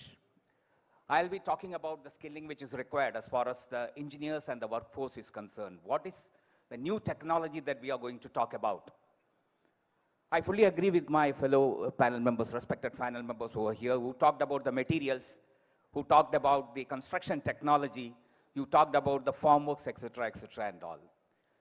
Any construction which is going to happen, even if it is a good material, 100% quality material, if the workmanship is bad, the construction will not be having that much quality. Here we are talking about the skilling of the mason. Here we are talking about the skill which is required for a plumber. Here we are talking about the skill which is required for a formwork engineer. If the workmanship is bad, if you don't know what is the purpose he is doing, the entire quality will go bad. Simple example. Suppose we are pumping the concrete. The workman who is working over there must know from what height he should pump. Otherwise, if he is pumping erratically, then the concrete will lose its quality and segregation will happen and the entire quality of the concrete will go out. Suppose we are doing the bar bending, as well as the bar benders are concerned, they must know what is the need of the top reinforcement as far as the slab is concerned. If they don't know what is the need of that particular top reinforcement, they will be tying just like a bottom reinforcement, and the entire reinforcement structure will go out and results in the bad quality of the concrete. As such, I am dealing with the core engineers, civil, electrical, and mechanical engineers. A little bit I want to talk about that one also. Any engineering which is coming out now, the maximum will be only IT engineers we can see. Any colleges we are having only 15 to 20 seats in the core engineers and all. So what evolvement we must have in this particular sector? They must know about the modern technology of construction. They must know about the sustainable construction. They must know some knowledge about the building information modeling. And that is how not only a technical expert is coming out, he must be able to manage the project, because an engineer is going into the site to manage a project. As far as the workforce is concerned, they must know, like my respected panel member has told, what type of cement we have to use for what type of circumstances. In Hyderabad, we can use for ordinary Portland cement. In Vijayawada, we have to go for, since it is a humid atmosphere, we have to go for Portland Barcelona cement. And this type of knowledge must be there for the workman who is working there in the construction industry, and why we are opting for this type of modern technologies and all. As such, safety is the most important aspect. Sir has told about that one. Now, the new technology which is coming out, IoT in construction, it is not only going to be a software engineer who is going to learn IoT, building information modeling, as such, etc., and all. It is the core engineers who will be learning all these things, and they will be implementing in that particular project. And that is what is happening, sir. Modern methods of construction, modern technologies are coming up now, and all these things will enhance the future of a core engineer. So all these things we have to take it up when we talk about the skilling and upskilling and reskilling of the workforce. Sir, it's good to see a common consensus in terms of there is a need to redefine the role, bring in newer practices, newer knowledge into workmanship to improve quality. That is something that is commonly coming across all the four segments. Let me also try and ask you from an industry perspective first. Again, I will just go in the same order to ask you, what is the expectation from this workmanship? Because one is to say these need to come inside. Today also there are projects that are happening.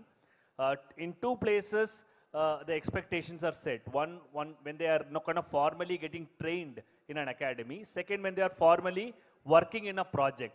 So I just want to take an industry's perspective, because what is the expectation of a skilled workforce and how do you define what is good skill? Because secretaries are also mentioning there is informal way of training people, and then there are recognition of prior learning. Yeah, this person is good, is something that the industry is saying. And will that become the standard? So I just want to understand in today's context, in this changing way, where is this formal skills coming from and how are you recognizing that in terms of looking at it from an industry perspective? Yeah, for the industry perspective, the industry actually required the first day the workman reached to site, he can perform the work as per the skill set required. With the, in terms of safety, quality, productivity, these are the three parameters which is required in construction very much. And in the skill training, we have to revise our course curriculum regularly, and the course curriculum designed in such a way that the theoretical part maximum 10 to 15%, and the rest 80 to 85% only the practice. Suppose in form work we are teaching them one exercise, that exercise should be completed in respect of safety, productivity, quality, minimum 5 times in his training duration. So that at the first day, when he go to site, he can perform from the first day in all respect with the productivity. Thank you. So it's like you're saying 80% is more in terms of hands-on learning that needs to be there, repeated, and ability to really look at quality of it, productivity part of it, and kind of doing it in a timely manner. That is one. I just want to kind of understand from the other two panelists also. If you look at the Siemens and mixers, is it more knowledge, theoretical grounding, conceptual knowledge and application, or you think that the existing people, existing workforce, are they more practice driven and hence the skills need to be recognized that way? Absolutely right. It should be, for the workman that we are talking about, it should be more about hands-on training actually. So he has already been doing it. He got it from his, as a part of legacy. He needs to be told as to what is the quality expectations and how he can get it, and then how he needs to work safely at the site, give a good workmanship, because most of these products are not the end products. A cement needs to be converted to concrete. You need to apply the waterproofing compounds properly to get the advantages out of it. So, and he's already doing it. So he needs to be, it has to be an hands-on training. You were speaking about mixes actually. He has to be told that the quantity of cement that he is using, he can do much more rationalization on that actually. So all those things is possible, and it has to be a hands-on training only. Getting him into a classroom and giving him a lot of theoretical knowledge may not help much. It should be at the site or the way he's working. We take him there, and then we give him that sort of training. Sir, is it fair to kind of summarize if you say the measurement is not just knowledge measure, but it is more in terms of application, the safety metrics that is being followed, the quality metrics that is being followed, the efficiency of use. That is something that you need to kind of measure every time in the workmanship. So that's a pedagogical approach that needs to be there rather than a classroom. Is that what you're indicating? Yes, absolutely right. You have put it absolutely right. He already has this knowledge and he has been working on it actually. How to upgrade him, upskill him is something that we should be looking forward to. So is this something that the industry measures this consistently, and is that a knowledge that can come to the academy also? Absolutely right. So this is done by industry. So since lot of, say if I take Ultratech Cements example, so we have around 2,000 civil engineers moving into the market right now, the team that I represent actually. So we do have an assessment of the quality of the workman and the workmanship that he's producing. So basis that, we devise our training modules. If you could put that numbers across right now, I would say that around 300 days in a year, we are training masons. So this would happen in the evening, and per training, there will be about 40, 50 masons coming into that. Apart from that, we have an initiative called USHA, that is Ultratech Skill Honing Academy, wherein we gather these people in a structured way and give them a full day training, having a bit of theoretical thing and more of a hands-on thing. We do have Center of Excellences across with engineering colleges and construction academies like this. That is also there.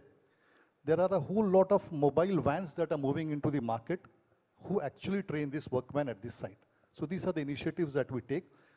Even then we feel it's not much, it's not sufficient actually. So a lot of readiness training, a lot of focus towards efficiency parameters, quality parameters, and safety parameters. And then you are saying still that gap is there. Just trying to understand from you, sir, because you said integrating the work and also quality is extremely important and form work. How do you see it in terms of what is the industry expectation in the space of what is a skilled labor? Are you really getting it, and how do you measure it? Yeah, sure. See, in my opinion, both knowledge as well as skilling, both are equally important. We cannot just ignore knowledge and get into the skilling part of it. It depends on the layers that we are creating. Like in construction industry, if you see, if you take specifically our industry in formwork, see the engineer category or planning team or designing team, they need more knowledge than the skill. Skill can be developed, that's not an issue. But when it comes to the the carpenter level people, they need more skill. So it is, I mean, knowledge may not be the right parameter to measure them. It should be the skill part of it, how fast they do it, how consciously do it, whether they're taking care of the safety parameters.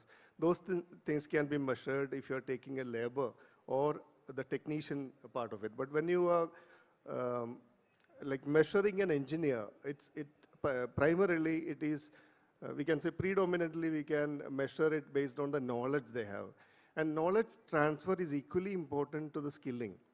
Skilling can be developed because industry can be part of it. They can actually pass on the skilling. They can give the experience to that level. But knowledge is also equally important. So education system is more towards the knowledge transfer aspect. But at the same time, skilling is something that we are supposed to do. That's why the massive effort that you are doing right now will make a difference in the industry. Skilling for all the people who are below the engineers level, they will be measured in the parameters of skilling only. That's what my take is. So one is in terms of the way industry measures is, that's how people need to be trained, right? It is a lot more hands-on is something that is really coming in, and that should be the way it should happen. Reinforced with new knowledge, because it's a changing industry, what is really changing in a material or the way it is getting integrated, that also should be parallelly drawn is something that I hear. Yeah, so just want to add on a point here. So like India is having average of 26 as an age, right? We are very youth population that we have. So knowledge transfer is actually easy here because every year, every office you can see there is a layer of like 2 years or 3 years of gap. Compared to Japan or European atmosphere, we have a lot of layers in it. So knowledge transfer is easily possible. It should happen naturally. But skilling is something is lacking, that practical experience that we are not providing. And that's why these kind of platforms are very important. Understood, sir, understood. So probably, I'll just go from an academics, because this is slightly on the civil engineering or probably when you say BIM and integrated ways of doing, to actually demonstrating that work. Sir, how do you see this big change? So is there a real revamp, because they are saying 15 to 20% of knowledge, 80% of applied skills and ability to measure and improve seems to be the way they are saying. So do you see a big change in the way workman needs to be trained, upskilled, reskilled? Sure, sir. There must be a big change. Okay. As far as the curriculum is concerned, yeah, theoretical knowledge is required because fundamentals has to be there. that is there for nearly 20 to 30%. Theory must be there. But the way they apply this theory in construction, that is most important. I just tell about the water which is required in the concrete. Simple, everybody knows that one. What is the significance of that particular water? How much water must be there in the concrete? If you ask somebody, then they will tell, as per the design engineer, it can be 0.5 as the water cement ratio. That means for one bag of cement, nearly 25 liters of water or something like that. That is designed. But when we do it in the site, I'm not telling about the ready-mix concrete. Ready-mix concrete, everything is automated, that's right. But when we do it in the site, who is controlling the water as far as the concrete is concerned? The man who is running the mixer driver, if he thinks that the concrete is not that much workable, he will pour water into that one. And that is considered to be something like a cancer to the concrete. Any extra amount of water that is added into the concrete will result in bleeding, and then that results in, seepage. And the quality of the concrete will go bad. This is a simple example. So theoretically, we will be telling this much is required, but what is the practical application of that one? Number one, what type of new technology which is happening nowadays? Formwork, aluminum formwork is happening. That is branded as My1 formwork or something like that. Within 4 days, we can remove the entire formwork system from a particular construction site. Otherwise, conventional formwork we have to keep for 7 days, 14 days, 21 days and all. So within 4 days, the entire formwork can be shifted from one place to another. And that results in, fast-paced construction. That is number one. Number two, precast technologies. Everywhere we are finding out precast technologies. It is not the normal conventional structure or technology which is happening. A building which has to be built is built within 10 days. It is happening. A tunnel which has to be built is built within a short time, where we are having a precast segment or prefabricated segments. And not only precast, prefabricated, that is the steel construction is happening nowadays. Building information modeling, as far as the new age is concerned, it will tell about how much planning we have to do, and we will be knowing it. Within this particular time, we can finish this particular structure. IoT will tell us about the safety in the construction industry, mainly for the workman force. A lot of accidents are happening in the infrastructure projects. So with the help of IoT, a sensor will be provided to that particular workman. So when we will move it to the unsafe environment, a beep will be heard, so that he will be knowing, okay, this is an unsafe environment. So that application must be known to that particular skilled workforce. So the practical application is most important. Theory is required, but practical application. Why we are doing that? That is what it is most important, sir. Fantastic. So I'm just going a little bit into solutioning mode right now, because we are saying new knowledge is important, 80% skilling is important, 20% of knowledge needs to be transacted. But sir, from your experience, again, we'll go in an order. What do you think is a practical solution? Because we want quality at scale workforce. So if we are trying to implement this in your view and the way the industry sees it, what is your solution to probably the government, to NAC, of how to make this possible? Yes, sir. Actually, all the state government is already working in this field. Sir is also told that they are going to set up the district level skill center. So we have to establish skill center at district level and improve the infrastructure and course curriculum revision, I think, as per the demand of industry. And another one thing, that how we can change the mindset of our rural youth or our youth, so that they can come in this industry and can train and can work. Because right now we are also facing that we have infrastructure, but the person is not interested. Youth are not interested to work in construction field. So this is the main challenge. So how we can, means the industry can be, incentive can be given by the government to the workman or to the industry. That can be, scheme is also, I think, more useful. So from a policy level, one in terms of ensuring there is sufficient incentive for the workmen to get skilled. That's one part of it that is clear. So from the industry, and when you say you are working together between the industry and the NAC or with the training institutes, just want to say practical solution, how can the industry be more at the forefront? Because you said 80% is hands-on, apprenticeship is possible, and it needs to do at scale. Is there, how can the industry participate better? Is there a, what is your, some recommendations to a solution of how we can bring industry more at the center, rather than, training institutions taking something and the final end workman not being performing to industry standards. So how can this gap be bridged? Because I think, will the industry come forward? What could be some solutions for industry to participate better in this solution? From each one of you, my question is, the solution is, what can happen from the industry? What do you think that the government should be doing so that they are creating an enabling environment, either like what you said as a workman or an incentive, in your view, so that it can happen at scale? I'll take it. Yeah. So before I come to this, a small incident that I like to tell over here. In one of our visits to a irrigation site, along with my colleague, he's here right now. So we went to an irrigation project actually, and we were asked to wait for some time because there was a serious meeting going on within the senior civil engineers there. And when we met them, the civil engineer told us that the issue was regarding a concreting which happened maybe a day before or 2 days before, wherein the fall was from the top and a lot of honeycombing has happened. And to plug that honeycombing, concreting will not help now. What needs to be done was getting discussed. And then since we were there, they asked us, do we have a product on that?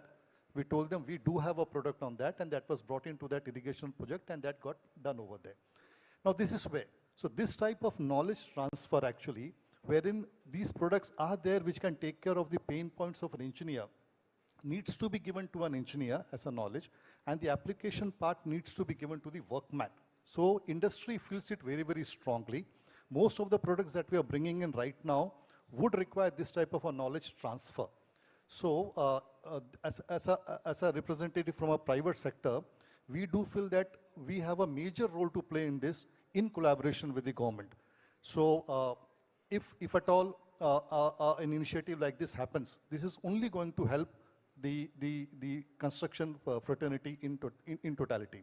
So putting up a center of excellence, going with joint certification, lot of training wherein we share not only the knowledge part, the resource part, even the budget part. Industry does look into this way. That's my take on that. Understood, sir.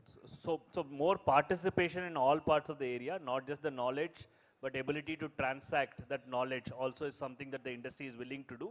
And center of excellence is in some of the areas could be established. Absolutely right. So what could be some solutions that you think how industry can participate, and what do you want from the government or the policy makers? Yeah, excellent question. In fact, it's why do we do this skilling? There are only two purposes for it, right? One is making them employable, and the second one is making them entrepreneurial, right? There are two objectives of it. So when you make them employable, the practical experiences or the knowledge transfer can definitely come from the industry. And even the industry, for example, if it is our formwork industry, definitely I can recommend those who are capable of getting an employment to my own customers as well. So we can place them somewhere. We can actually give them access to the employment also. It's not just making them employable, we are giving them accessibility to the employment as well. So we have defined a clear curriculum. How do we get into this particular skill development program?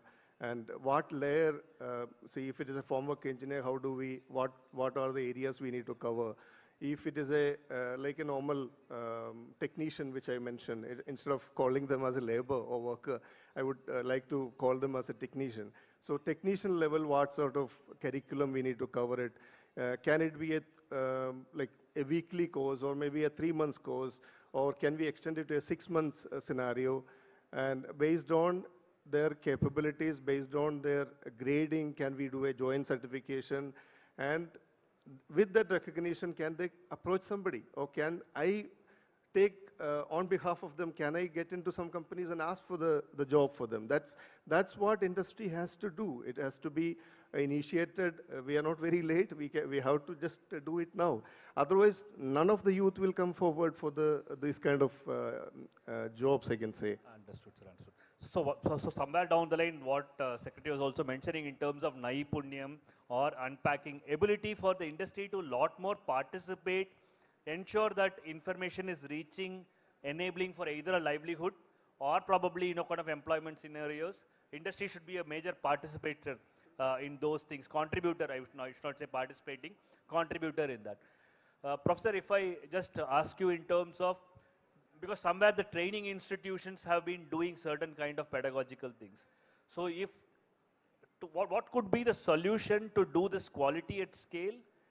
Refocus more on, the 20% knowledge, but then ability to practice that skill and mentoring, and what could be the role? How should the role of the training institution change?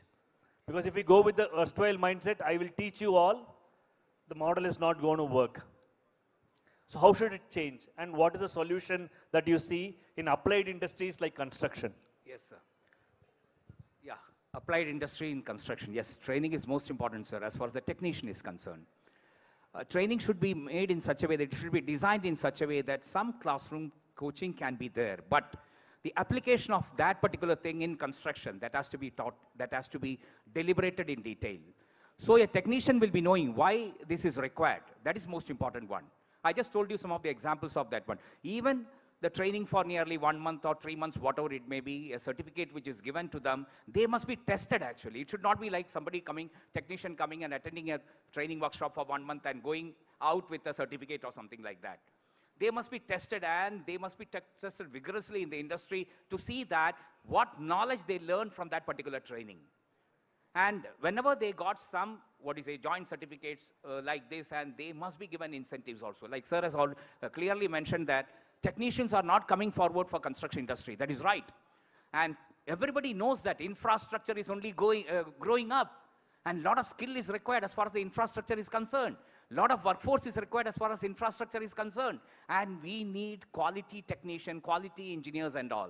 And for getting the quality workforce, for getting the quality technicians, they must be told the importance or the practical application of these training in the construction projects. Then if they are thorough in that one, and it is sure that the construction industry, as far as the technicians, will be booming and people will be coming out. One more thing, as far as the incentives is concerned. Yes, sir.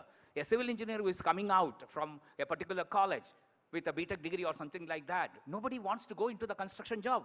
He may be going into a software job. Why? Because his friend who is studying computer science may be getting 30 to 40,000. That also matters. And when you come to the construction project, you may be getting a meager of 10,000 rupees or something like that.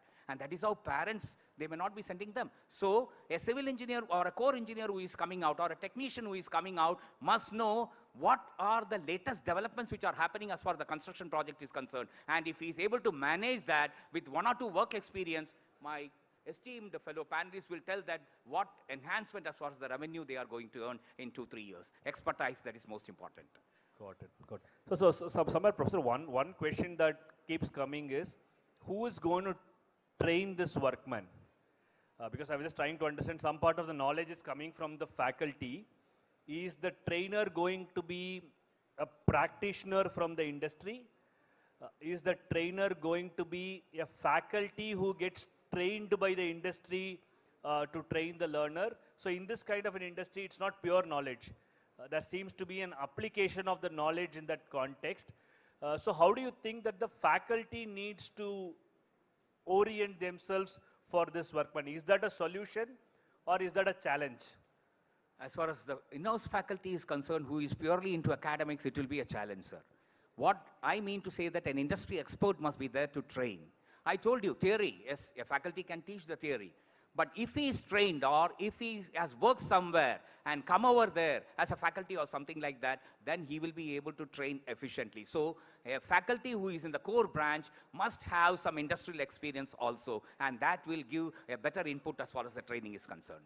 Got it, sir. Yes, sir. So largely I was just trying to see in terms of industry participation, but also there seems to be a way in which training organizations need to reorient into this entire architecture so that they will be able to address. Probably one last comment from each one of you. What is some immediate challenge? Because while there is a long-term thing of getting onto this platform, looking at the next 12 months, 12 to 18 months, what is some immediate challenge that needs to be addressed jointly in this platform? If each one of you can tell what could be that priority area, high priority area, imminent challenge, which will help, because each district is going to open up the center. What is one challenge that they should be solving for? main challenge is the sourcing of candidate. Next challenge is the trainer. Trainer is not available. So we have to start the training program for the trainer, particularly in the construction field. Those who have already have experience in construction project and the basic knowledge like have ITI or a diploma or degree, they can after 5 to 6 years of experience, they can become a trainer. So we have to train the trainers program, and the sourcing of candidate is the main biggest challenge right now. So in the foundation, probably if there is a registry of people who are available in this space in the training, that's one thing that they will need to solve for. Sir, what My take would be that since this technology, products and processes are already in practice right now, training at scale is the challenge actually. I take it that way. Training at scale will be the challenge. Yes, yes. Yeah, okay. My take here is like probably the candidates are not coming in because their willingness to learn, no, that aspect is not there because they don't know what is going to be their benefit from it. So we will have to, I mean, there is an Naipunya portal now, so candidates' details are available. But when we reach out to them, they should have a clarity that what are they going to benefit from it. Then only they will come forward. And of course, the trainers part I'm saying, there are plenty of industry veterans in the field who are retired from the industry. They all will be recognized if they come to that kind of atmosphere, that kind of recognition if they get. It is not about teaching alone. Of course, the teaching it's a very special skill. Everyone cannot teach. But industry veterans who are really experienced in the field, went through 30 years, 40 years of experience, they have experienced so many things, which can be a storyteller's role also. But if they come forward to do it, it is going to be a recognition for the veterans, and it is going to be a benefit for the candidates who comes in. So it has to be a joint program, I can say. The priority will be recognition of those practitioners and making it available and benefit for probably the workmanship. Those are two priorities. Yeah, that's my take. So Professor, last word from you. Yeah. Yes, sir.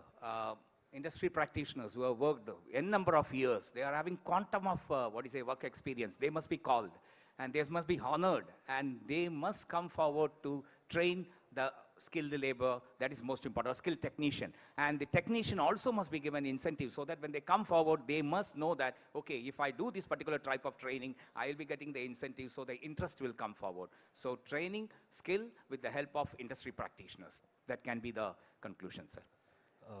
Thank you, everyone. I think it's been a fantastic panel in terms of looking at it.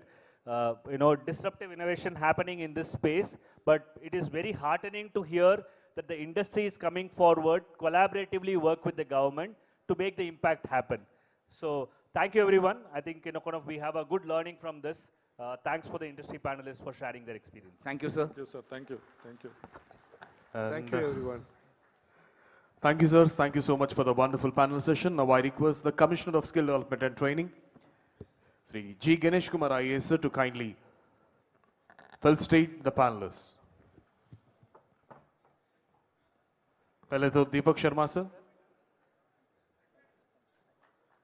We have the panelists on the dais.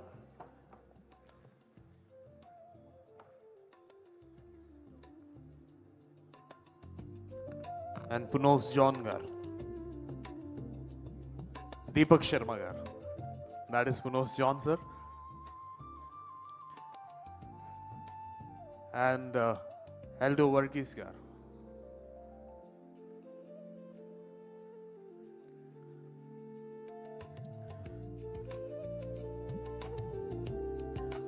Also Dr. Satish Kumar Garu.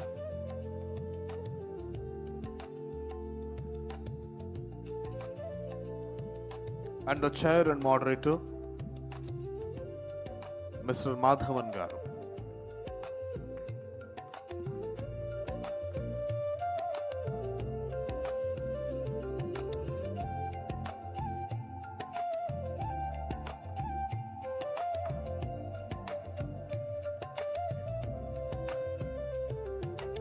Thank you, sir. Thank you very much. Ladies and gentlemen, we have the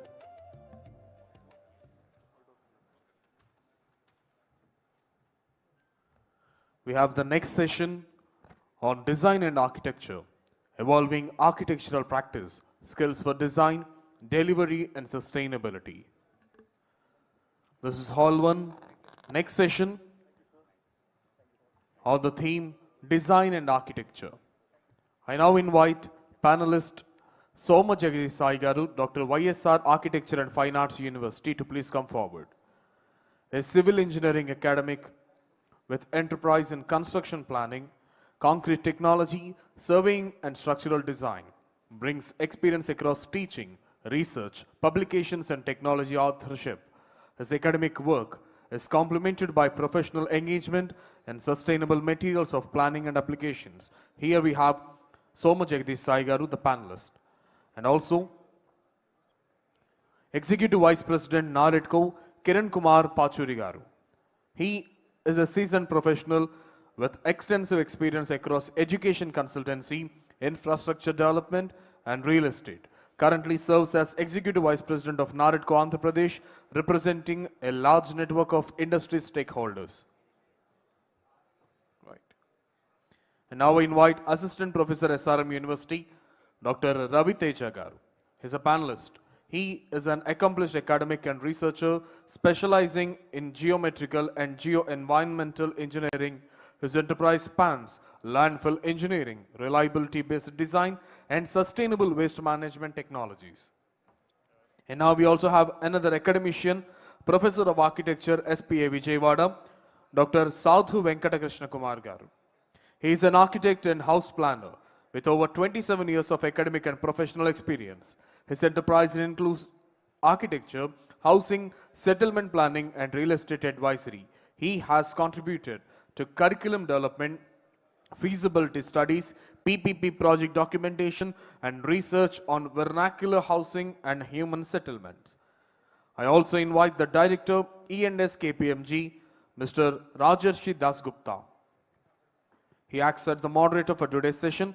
Mr. Rajarshi Dasgupta is the Director at KPMG with over 17 years of experience in skill development and education.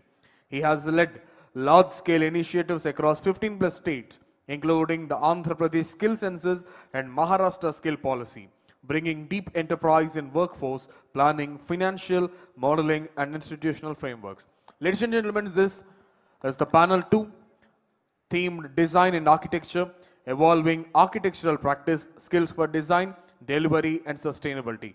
Now, I request Mr. Rajarshi Dasgupta to kindly act as the moderator and the chair for this session. Thank you.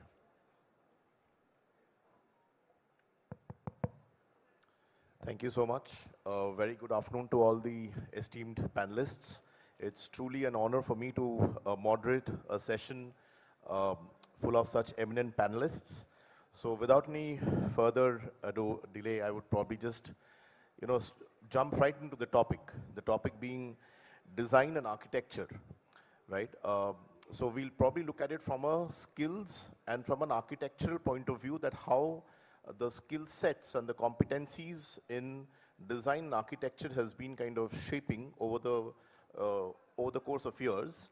And this comes at a time when our country itself is witnessing massive transformation in the entire construction and the urban transformation space, right? So from that perspective, what I would probably like to hear from each one of you is, just as an opening remark, that what is it that you would also see as this transformation from your lens, for the country, because we talk about Viksit Bharat, right? So from that lens, that how is this design and architecture kind of shaping into a Viksit Bharat kind of a dream that our entire country has? So, sir, if you may kindly start. Thank you.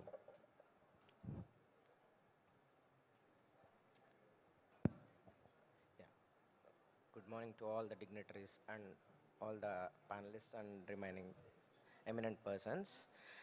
In my view, in olden days, architecture and all these things is related to just drawing and 2D modeling.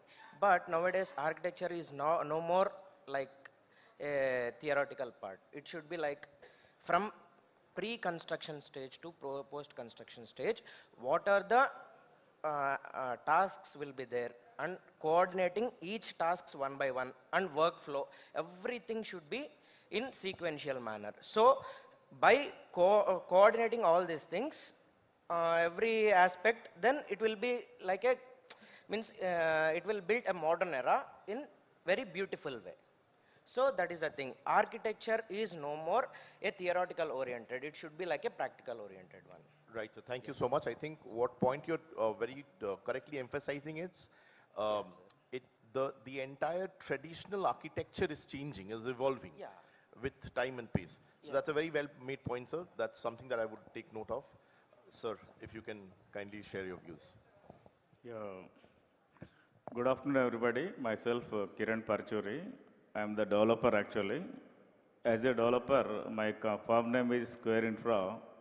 As a developer, we need across the table all the architects and civil engineers, even MEP professionals, even other landscape professionals also. Here, at the implementation stage, here what you said is everybody used to say this National Academy of Construction. Its main motto is skilling, upskilling, and reskilling. In that way, if you see even our HRD secretaries are also said about the Naipunyam. If you see majority the training areas, majority trainings are going for this IT, even other professions. But if you take this construction side, the skilling is very less, sir. The training professionals also, the training also it's very less. If you take the example of this architects, theory-based learning is more. Instead of their practically learning is very less actually. While doing their architecture or civil engineer or MEP and other courses, they better to involve with our construction sites also. Majority construction is going on across India. If you see the cities, even other rural areas, even other district areas also, apart from this theory-based learning, this practical-based learning also important. Anyway, they are going to, what Sari said, from the basic stage, from the design stage, they will develop all sort of drawings like architectural design. Even this architectural design also, they need to integrate everything. They don't see only this, how the building is going to come, means the vision and all, that is fine. Along with that, they need to integrate this civil structural drawings, are they executable? At the same time also, they need to insert this MEP drawings, at the same also landscape drawings. That's my vision, sir. Right, sir. So I think the point you're very correctly making is the skills part of, the practical part of learning needs to happen, needs to be augmented than the academic part of learning. Very well made point, sir. We'll take a note of that. Sir, if I can just request you to share your views. Yeah, good afternoon. So now we are in a stage where our construction and design is rapidly shifting from isolated 2D design to an integrated BIM modeling. So now the engineer is not only the person who can draw and deliver the drawing, he also needs to coordinate and integrate with the different stakeholders once from the initiation of the project till execution. Regarding the architecture you have mentioned, now not like the same old box kind of structures are required. Even in government buildings, we can see one of the best example is Bharat Mandapam, how the architecture has been designed. So now, along with the safety and quality, the architecture is also coming into the picture, where there is a major requirement of the BIM experts who needs to design this. And one more example I can give in how this technology is being taken in 2025. Karnataka government has announced that they are shifting from chain surveying to the GPS-based measuring the coordinates for all their revenue sites. So this is one of the shifting from traditional approaches to the technological-based innovations. Right, so I think I completely agree with you, because what has happened is the role of an architect is also changing, is what you're emphasizing upon. Traditional architects who used to do the certain job in a certain way and methodology is completely changing and transforming with a tech-based, digital kind of enabled service that an architect is now kind of providing. Very well made point again, sir. Thank you so much. Sir, if I may request you also.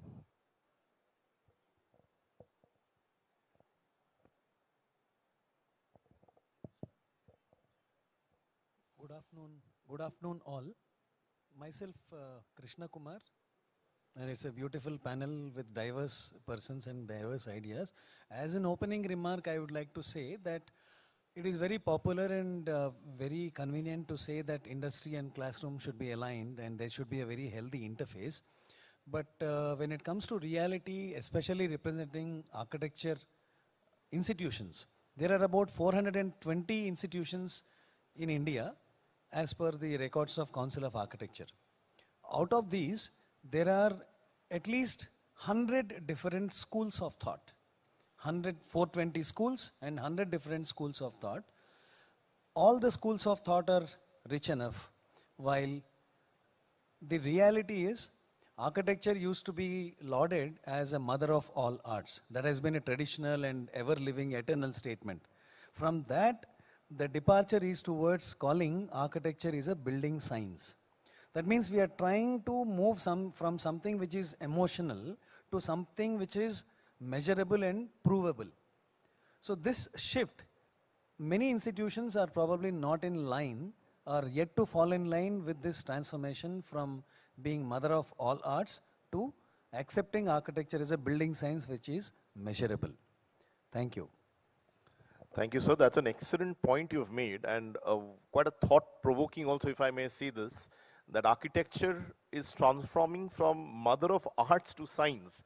That's excellent point, sir. So in this context, sir, let me ask you another question. 2026, you cannot talk anything without AI, right? So the way AI transformation is also happening in every sector, do you think conventional architecture or the way architecture was taught in colleges would remain the way it is, or the entire definition of an architect would change given AI kind of a transformation? And what are the transformations that you see, sir, in let's say an architect of 2036 or 2047 as we are kind of looking at Viksit Bharat? Yeah, let me continue to share my ignorance. Honestly, I think by 2036 or even 2047, my dream is that AI, at least in the field of architecture, industry related to architecture, AI should be rephrased as architectural intelligence, because architectural intelligence comes with a built-in thought. How can you intelligently manifest architectural thoughts into ideas which can be translated into reality? Now, coming straight to the point, what could be the changing scenario, or what could be the shift in terms of what we are doing now to what we would be doing then? As of now, artificial intelligence, I repeat, artificial intelligence is being used as a tool by most of us students to probably limit their thought process, not as an institution of School of Planning and Architecture, Vijayawada, but students per se are trying to carry a misconception that a little thought can germinate a big tree and they have to do less. But once bitten, twice shy, students have very quickly understood that artificial intelligence enables them to churn out more alternatives. But the parent thought should be as pristine and as genuine and as an outcome of sincerity. So AI can make inroads into architectural thought process in a limited way right now, but maybe in the years to come, things probably would change. The authenticity of an architect or thinking of I'm not trying to be passionate about architecture. I'm trying to be as realistic as possible, at the same time maintaining empathy with the mother of all arts. Right, so you're basically saying AI will not replace an architect. AI will not replace an architect, but AI will probably transform the way how architects fundamentally has been working, and the way of work would change, right, sir? So in this line, I would like to ask you also kind of a question, in the sense that future architects, will they be drawing buildings, or they would probably be designing intelligent systems? As sir said, that architecture intelligence, AI, will a future architect be again drawing buildings or kind of designing systems which would actually enable them to draw buildings? So there was a study which says that by 2035, 60% of the traditional work done by the architect will be replaced by AI. Okay, and so they will not do no more drawing or drafting, but instead they will use AI as an intelligent technical assistant, and their work is more based on integration with different units and then execution the project. So their routine work will be replaced by the AI. So they are becoming more coordination and integrity based architects than the regular draftsmen. Right, sir. So that's also a very interesting point you made. I think I'll take a cue from what you said, sir, to you, sir. So in today's kind of a curriculum that is taught to students, are you teaching something that probably will not exist in the next 5 to 6 years? Because a person who gets into college today, undergrad, would probably in 5 or 6 years hit the workforce and start working. So today what he or she is learning in the academic institution, will that job not exist at all? Or there is some kind of a planning that is happening today, sir, in the curriculum? Yeah, what you said is right, sir. Actually, what they are learning in the classroom is definitely, it's a old only. So many different trends are coming up in the technology wise, even the construction side also. They need to update it practically. Anyway, at present days, we have a very good platform, what you have said, artificial intelligence. Yeah, majority expertise, they dumped so much of knowledge into this online platforms. What AI will do, whatever the thought process we have, just we need to give some inputs to this AI that will give better output to us as per our ideology and all. In that way, the students who are all into this architectural or some other like civil and other engineering graduates, they need to get the latest knowledge and all. But classroom-wise, that is basics is compulsory. Basic fundamentals, that won't change actually. Whatever the trends means, the design style or other whatever the latest technologies are coming up in the construction technology, even the building materials, even latest what we are discussing now about the green practices, green building certifications, everybody they are saying. Means in this green building certifications, what majority, even our Chief Minister Chandrababu Naidu garu also saying, net zero practices, means what? Net zero energy, net zero water, even this net zero carbons. In that way also, they need to upgrade their technology. As per their passion, they can learn more. Even you see many other volunteer organizations also there, associations also there. I am from the NAREDCO, National Real Estate Development Council. This is established by Mahua, Minister of Housing and Urban Affairs Minister. He is our chief patron actually. We deal with mainly with the policy making for this building rules across India. What are the best rules we can get as per the market demands and all. In that way, they can upgrade it as per their passion and requirements and all. That's what I say, sir. Right, sir. So you also agree that industry is changing faster than how the curriculum change is kind of happening. So that bridge needs to happen. So with that, sir, I would like to ask you also, sir, in your institution, how are you trying to bridge that gap? Actually, our institution is based on hands-on experience, sir. Even our curriculum is designed as 50% of the thing is theoretical and 50% is related to hands-on experience like assignments or field visits or such type of things. So what our motto is, it is established in 2020, sir. Actually, it is not even popularized because of some land issue or some other things. But it is a state specialized university. It is, we have many multidisciplinary courses. So in regular technical institutes like any JNTUs or any other Andhra University or some other kind, we find civil engineering and all these things. But in our university, we have different multidisciplinary courses like we have ABARC. After that, BTech in Construction Technology Management, BTech in Building Technology, BTech in Digital Techniques for Design and Planning, such type of all these courses are there. So why government also initiated these things? Because see, if you go in conventional mode, everything will be like an older type of things. But if we are mostly focusing on new inventions or new type of new type of things. So new ideas will be generated in next generation. So, see sir, if we stop in like single story or multi-story buildings, there we won't see skyscrapers, right? So, from that generation, from like past 3 decades onwards, we are seeing many construction what is that generation, means it is getting improvements, right sir? So what I say is there should be multidisciplinary in all the curriculums. Things should be incorporated, like even hands-on experiences and internships also should be there. So curriculum should be updated like 3 to 5 years immediately sir, like it should not be for long run, so it will be good. Sir, is there any specific assistance that you would think would be required from a government's perspective? Because government plays a very important stakeholder in this entire, Yes, connect between industry and... should also take necessary steps also. Even it is a government university, right sir? So government took an initiation to implement these type of courses. So what I am telling is, if we go for new thing, even it might hit or it might flop. But if we give a try, then there will be a fruitfulness, right sir? So that is the main motto what I want to share with Right, sir.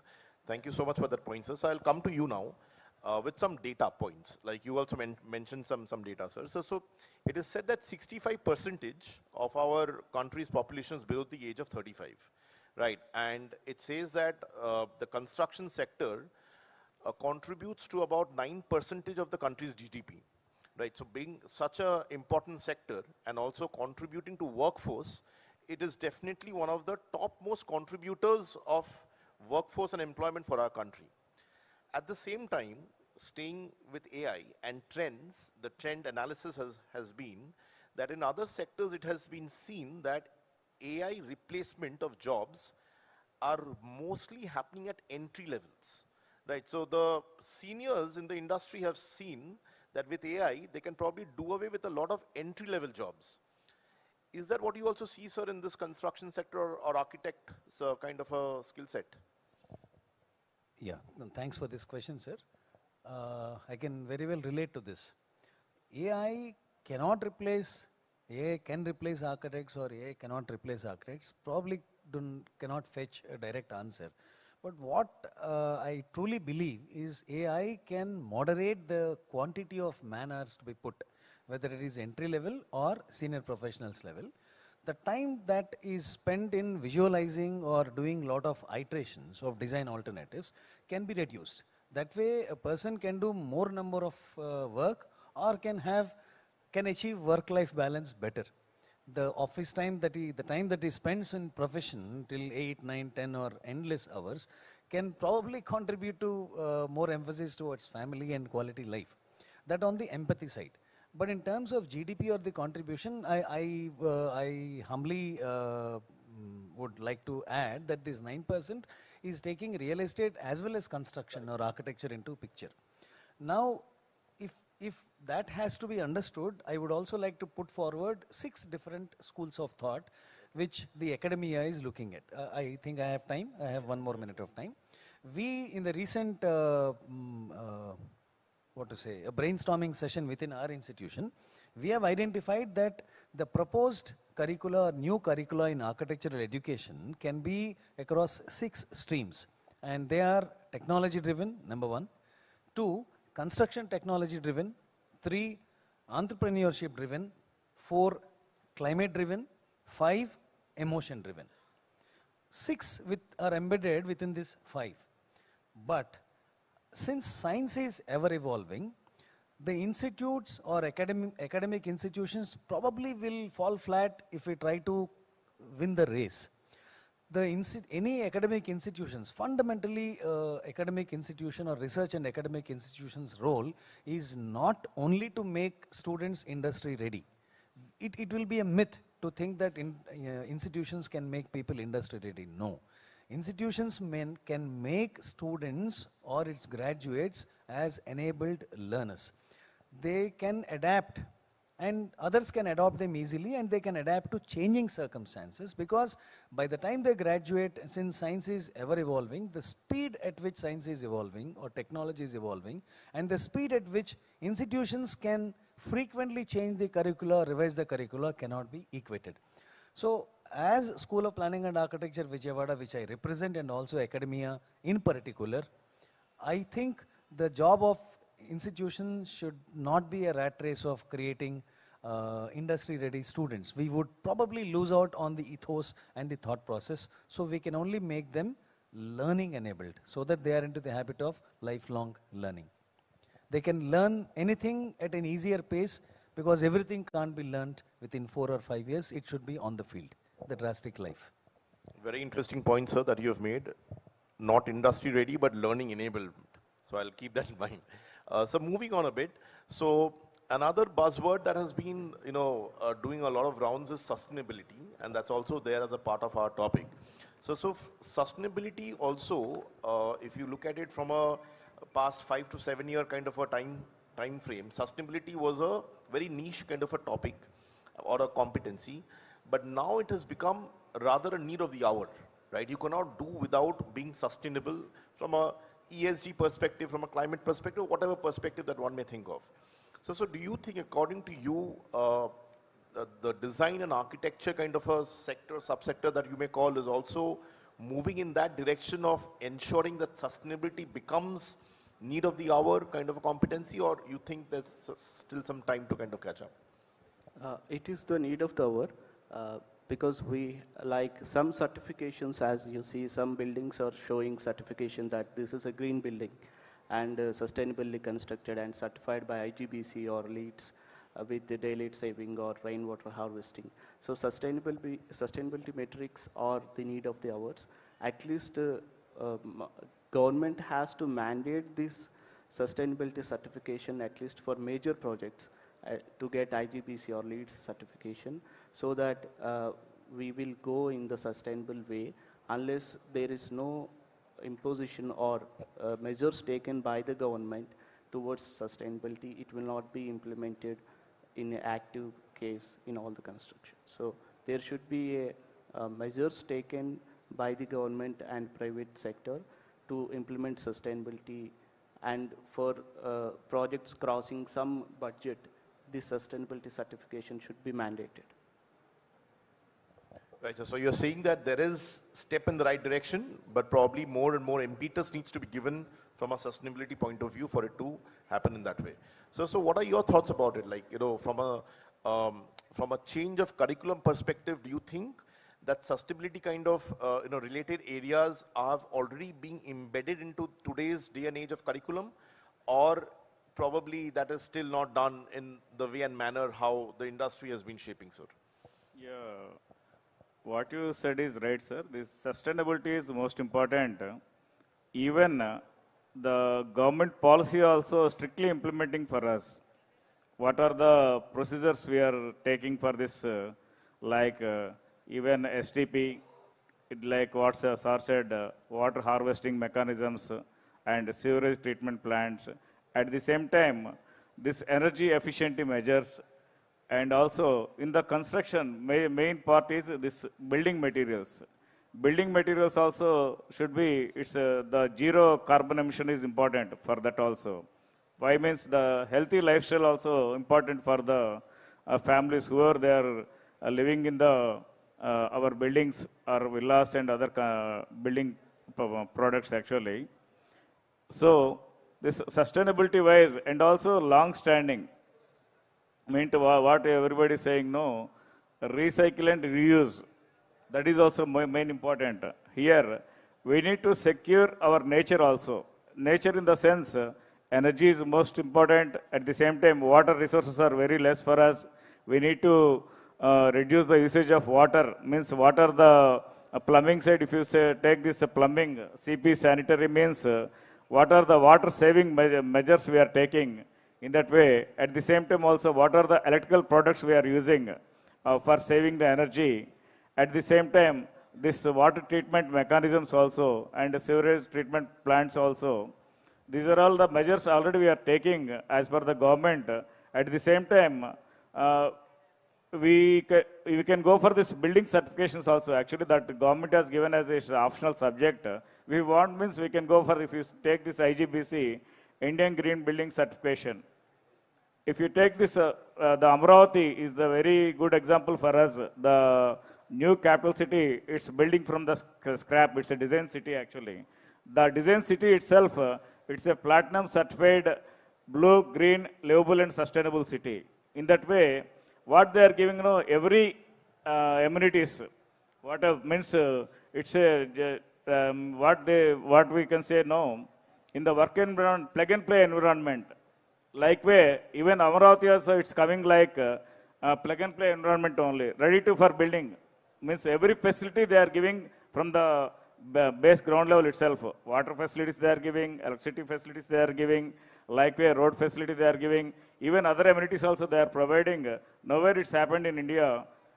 We can see we are getting a very good capital, Amaravati, as you said. For that also, this main, the skilling of labor and this technical engineers also, so much of scarcity is there for the execution. Anyway, this Norman Foster's like it's a big architects has given the plans and all, but implementation is also most important. For that, the government has to take more measures, how to train the technicians, even this labor also, means manpower also is the most important. As per the drawing, they need to execute that on the ground. For this and all, the government has to take so many measures to produce a skill-based environment. Thank you. Right, so thank you so much, sir. We are already towards the end of the time, but I'll put up my last question for you, sir. So according to you, what would be the top 3 skill sets that an architect would need to have given the kind of transformation that we are witnessing all around? There is a concept called triple constraint, sir. So triple constraint means time, cost, quality. So we have to balance in construction that time, cost, quality. We have to balance all these 3 constraints. If we fail to confine to any of these 3 things, the project gets failure. So everyone, because beyond this, there is one other thing that is called scope. So what is the thing is, all the architects or civil engineers or any type of construction people must first find that scope is viable or not. If it is viable, then they have to go into the project. Otherwise, they will face many lot of issues, right, sir? So this is the thing what I have to conclude it. All right, sir. So do you want to make an addition to that? Thank you. Not an addition, I mark a tangent there. I recall today morning, the person who is responsible for, who is at the helm of affairs for Guntur district, Sri Sai Kant IAS, he came to a stall, and this is my humble appeal to all of you to visit the stall of School of Planning and Architecture, where the students have put their academic projects in the form of models and drawings. They all carried very less of artificial intelligence and more of architectural intelligence, translating from drawings to models. So Sri Sai Kant IAS, sir came to the stall and he was impressed, and he said that he would like to offer certain projects, real-time projects as internships to our students and deliver within, let us say, 6 months of time. The word internship means a practical exposure to real-time problems. What we teach in the institution is we give a hypothetical academic project and ask them to deliver or design and draw certain things. In contradiction of that, opposing that, what institutes like ours do is, we take real-time problems. National Institute of Fashion Technology is proposed in Amravati. Let us take it as an example. So we have taken that as a live project and given it as an academic project in our institution. Many of the institutions do it. And those are the models that we have displayed today, and that has marked a spark, that has ignited the Honorable IAS officer to say that if this is the work, then probably we can think of this good work to be carried into real time. Now this also answers your earlier query, sir, that what should be the efforts or support that you would expect from the government. So this is the kind of support. Government of Andhra Pradesh has thankfully come forward to offer internships. And in institutions like ours, we have a very strong and robust research and consultancy. So we get consultancy projects, and those would be partially academic made, and there are professionals to work on it. Our students also get to work on construction projects. and the efforts of government of Andhra Pradesh to give us projects as consultancy. This is a continuation of the answer that question that you have asked and sir has answered. And I also would like to conclude from my side, the race between industry and academia should not become a Thucydides trap, where Professor Allison is working actively on it, Thucydides trap. And yes, that was in a nutshell. Thank you, Mr. Dasgupta. Thank you so much, sir. Thank you so much. That was such an interesting point that you have made. I would like to thank all of you for such interesting points that has come across. And I really take cue of what you said, sir, that government of Andhra Pradesh can probably give more of internships, more of such real-time projects for the students to learn, which would be on-job kind of a training. Thank you. With that, sir, I conclude the session. Thank you once again for this lovely thing. Thank you.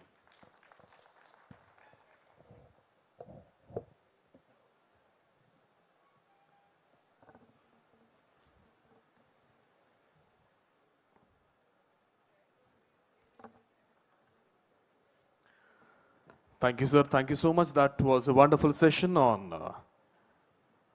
design and architecture, evolving architectural practice, skills for design, delivery, and sustainability. Ladies and gentlemen, now I request the Additional Director General, Skill Development and Training, Sri Manohar Garu, to kindly felicitate the panelists on the dais. Firstly, Dr. YSR Architecture and Fine Arts University panelist, Soma Jagadish Sai Garu.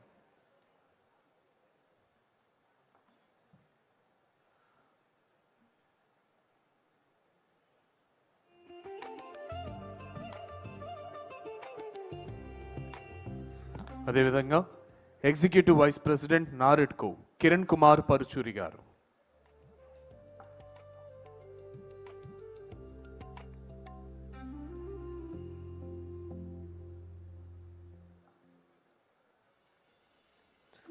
అదేవిధంగా panelist assistant professor SRM university doctor Raviteja గారు.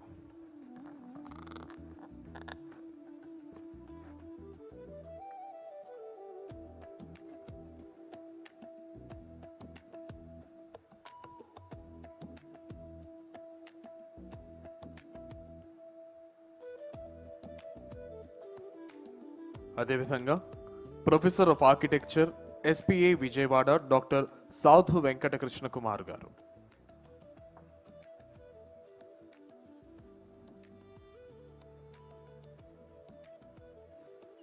And also Director E&S KPMG, Mr. Rajarshi Das Gupta garu.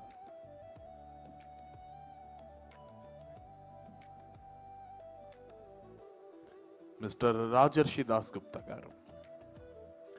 Director E&S KPMG.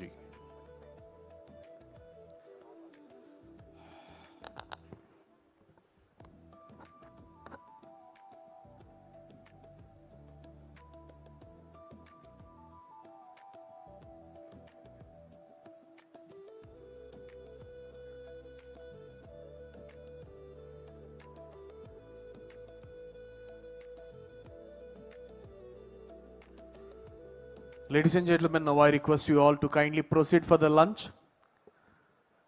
Lunch, just a minute. Just a moment.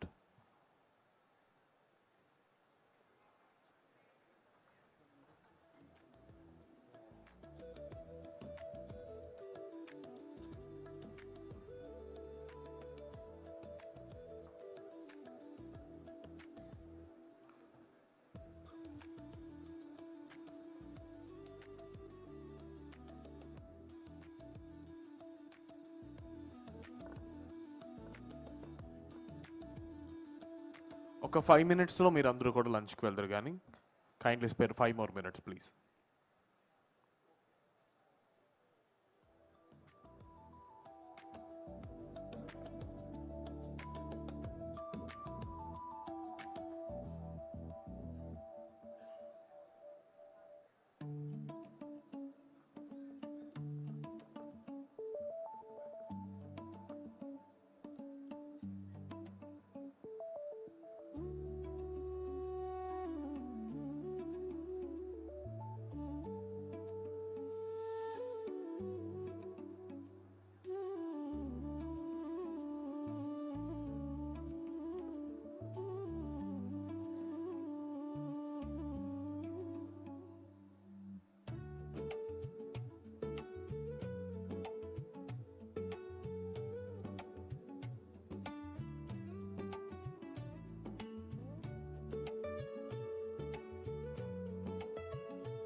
Check.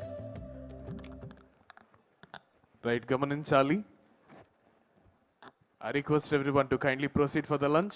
And small announcement, ఎవరికైతే yellow tags ఉన్నాయో, yellow tags ఉన్న వాళ్ళు మీరు స్టేజ్కి left side వెళ్ళాలి. Yellow tags కాకుండా white tags ఉన్న వాళ్ళు కొంచెం రైట్ సైడ్. మెనూలో ఎట్లాంటి చేంజ్ లేదు, same menu everywhere. No worries, ఇక్కడ ఏదో కొత్త వెరైటీస్ ఉంటాయని ఏం కంగారు లేదు. మెనూలో ఎట్లాంటి చేంజ్ లేదు. కాకపోతే మన దగ్గర ఇన్వెస్ట్ చేయడానికి వచ్చిన ఇండస్ట్రియలిస్ట్ అండ్ మనతో కొలాబరేట్ అవ్వాల్సిన ఇండస్ట్రియలిస్ట్కి just a sort of honour on behalf of Andhra Pradesh government, అంతే. దయచేసి ఎల్లో ట్యాగ్ ఉన్న వాళ్ళందరూ లెఫ్ట్ సైడ్, వైట్ ట్యాగ్ ఉన్న వాళ్ళందరూ రైట్ సైడ్కి వెళ్ళవలసిందిగా అభ్యర్థన. అక్కడ కూడా ఏసీ ఉంది, ఏం కంగారు పడద్దు. ఎండ చాలా ఎక్కువ ఉంది, hottest day of all times. ఎండ చాలా ఎక్కువ ఉంది. మీరు భోజనం తీసుకొచ్చి ఏసీ కౌంటర్ దగ్గర మీరు కూర్చోవచ్చు. ఎల్లో ట్యాగ్ వాళ్ళు, the people who are with yellow tags are requested to kindly proceed for the lunch, which is located from the left side of the dais. Thank you. Kindly remember, this is a working lunch. దయచేసి గమనించాలి, ఇది working lunch. మామూలు లంచ్కి working లంచ్కి తేడా తెలుసనే అనుకుంటున్నాను. మామూలు lunch అయితే చక్కగా కబుర్లు చెప్పుకుంటూ 1 గంట 2 గంటలు తిన్నా పర్వాలేదు. ఇది వర్కింగ్ లంచ్ కాబట్టి బిలో 1 అవర్, ఒక 45 మినిట్స్లో ఇంకా సెషన్స్ ఉన్నాయి, ఇంకా ప్యానల్స్ ఉన్నాయి కాబట్టి టకటగా తినేసి టకటగా వచ్చేయవలసిందిగా అభ్యర్థన. Thank you so much.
Virtual DJ.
Right, good afternoon, ladies and gentlemen. Welcome back to this wonderful national workshop on skill in construction technologies.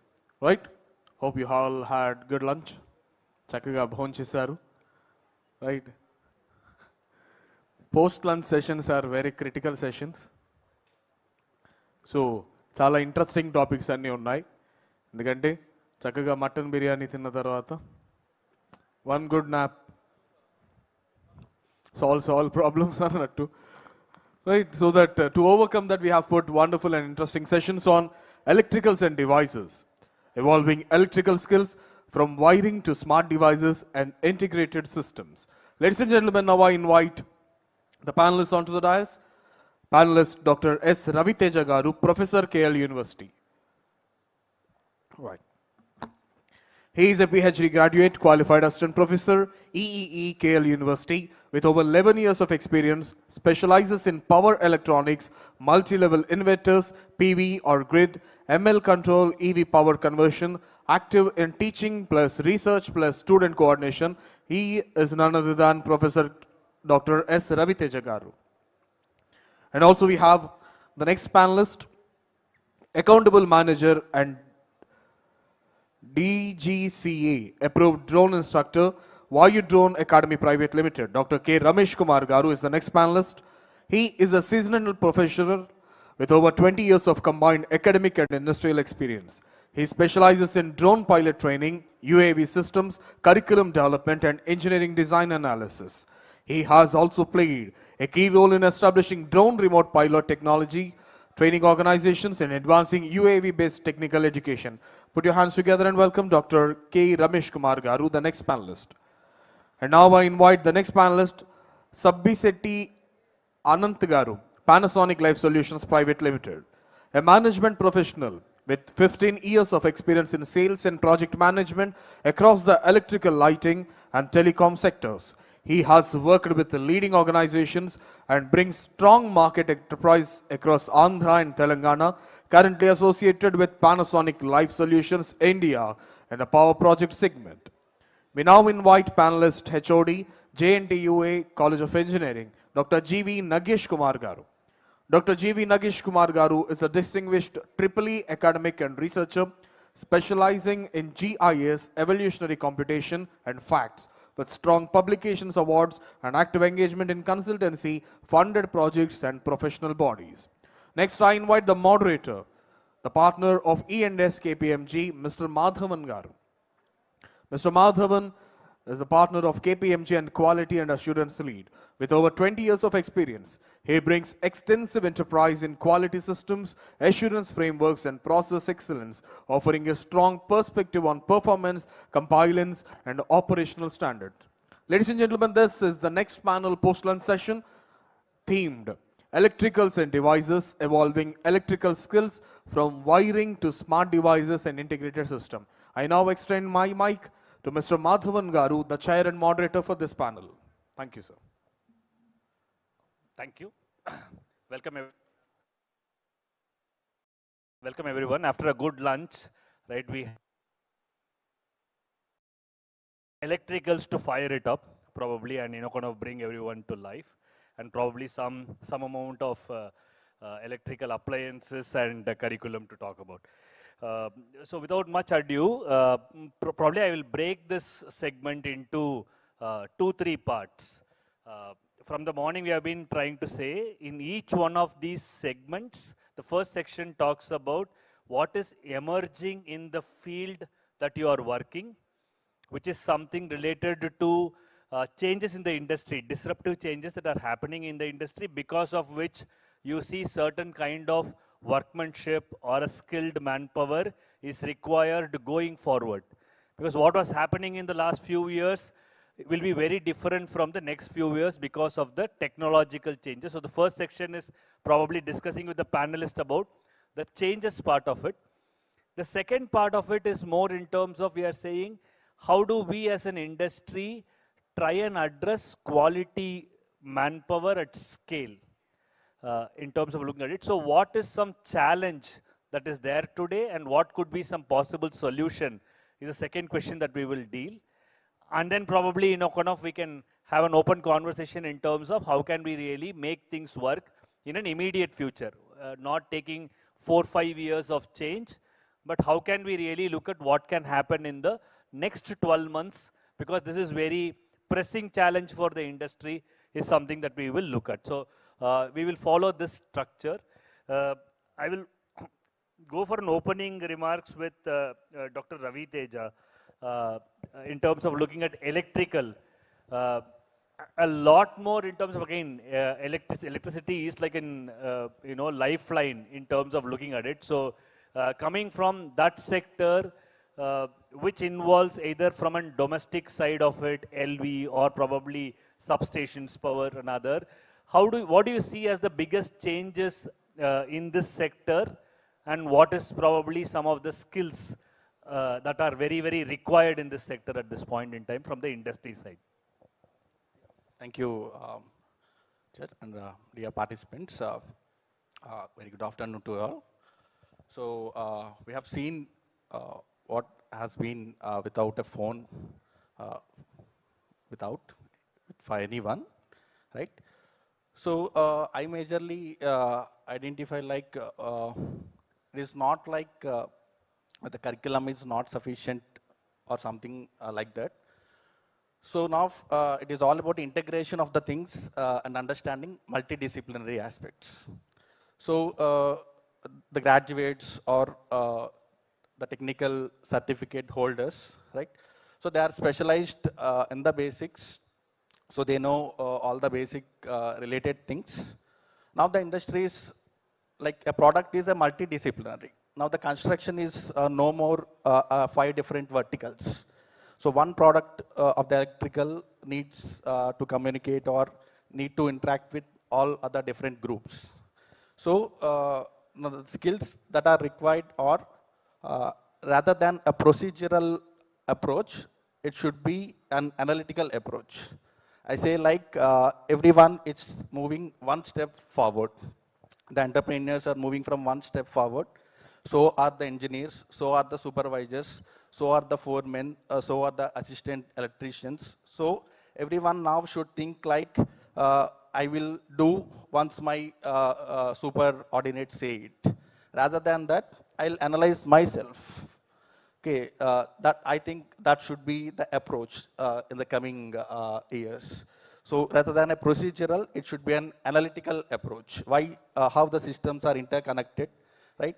And how I can deliver something before a superordinate says to me, right? So largely from a basic electrician to probably if there are HVAC systems, if there are fire systems, if there are safety systems, you're saying people who are trained in electrical will work in integrated systems and hence they should have more knowledge of that, and that's the industry requirement. Exactly, because the modern constructions are integrated. So one has to know the idea, not a core working, but what are its relation to his own trade. Okay, so it's more, is it more specific to particular technologies, or is it more systems that they will need to change to? Specialized in a technology and understanding of different systems. Okay, okay. So both kinds of skill sets you are saying. One is systemic knowledge. The second is probably particular technology. They should be adapted and they should be more skillful. And that's where the industry is growing, is what you're saying. Exactly. Quite interesting to see something like maybe Dr. Ramesh, in terms of looking at drones coming into this kind of a space. And you have also been looking at, kind of UAV systems. So how do you see the industry changing, and what kind of, because of that innovation, what kind of skill sets are really required in the industry?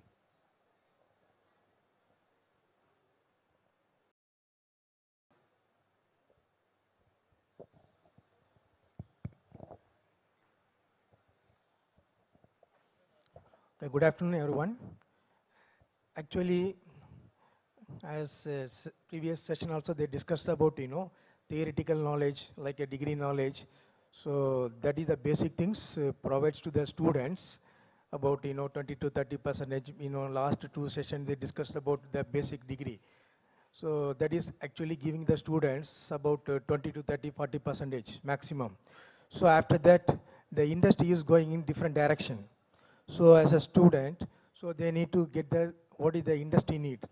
So even though now there are so many universities, they are also adapting what is the latest technologies in their domain. For example, civil engineering, civil construction. So the drones are extensively used in civil construction sectors. Because, previously we are using the traditional surveying method, mapping method. It took almost, 3 to 4 days. 3 to 4 months based on the size of the area we are going to measure. So after implementation of the drone technology, so we can complete everything within the 4 to 5 hours.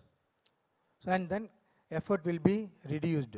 And then we can do the drone surveying mapping in some difficult area, even, mining area, hills area. So the skill set is very, very important apart from the traditional degree, like, whatever the student getting from the university, like a BTech civil engineering or BTech Mechanical Engineering and BTech Electrical Engineering or Computer Science Engineering. So that is that the skill is the another 50 to 60% the company is looking for now. So that is we can see from the our industry, our company.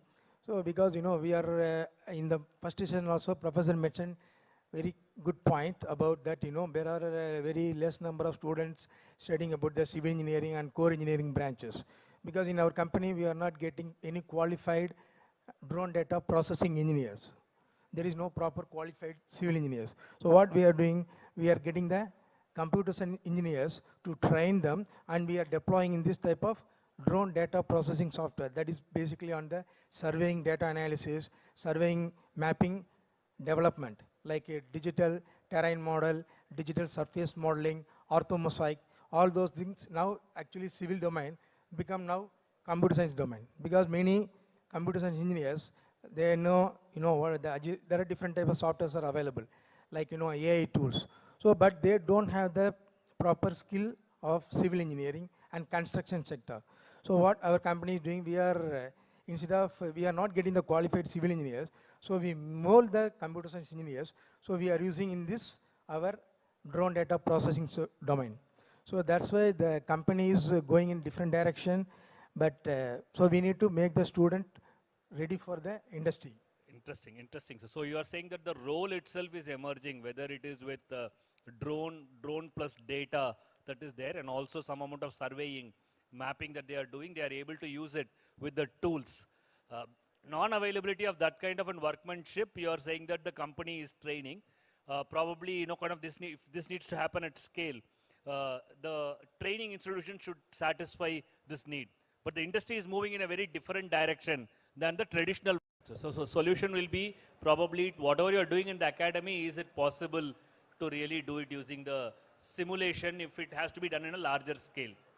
Yes, sir. Because otherwise each industry player will be trying to do this. So is there a solution around it? Yes. And there is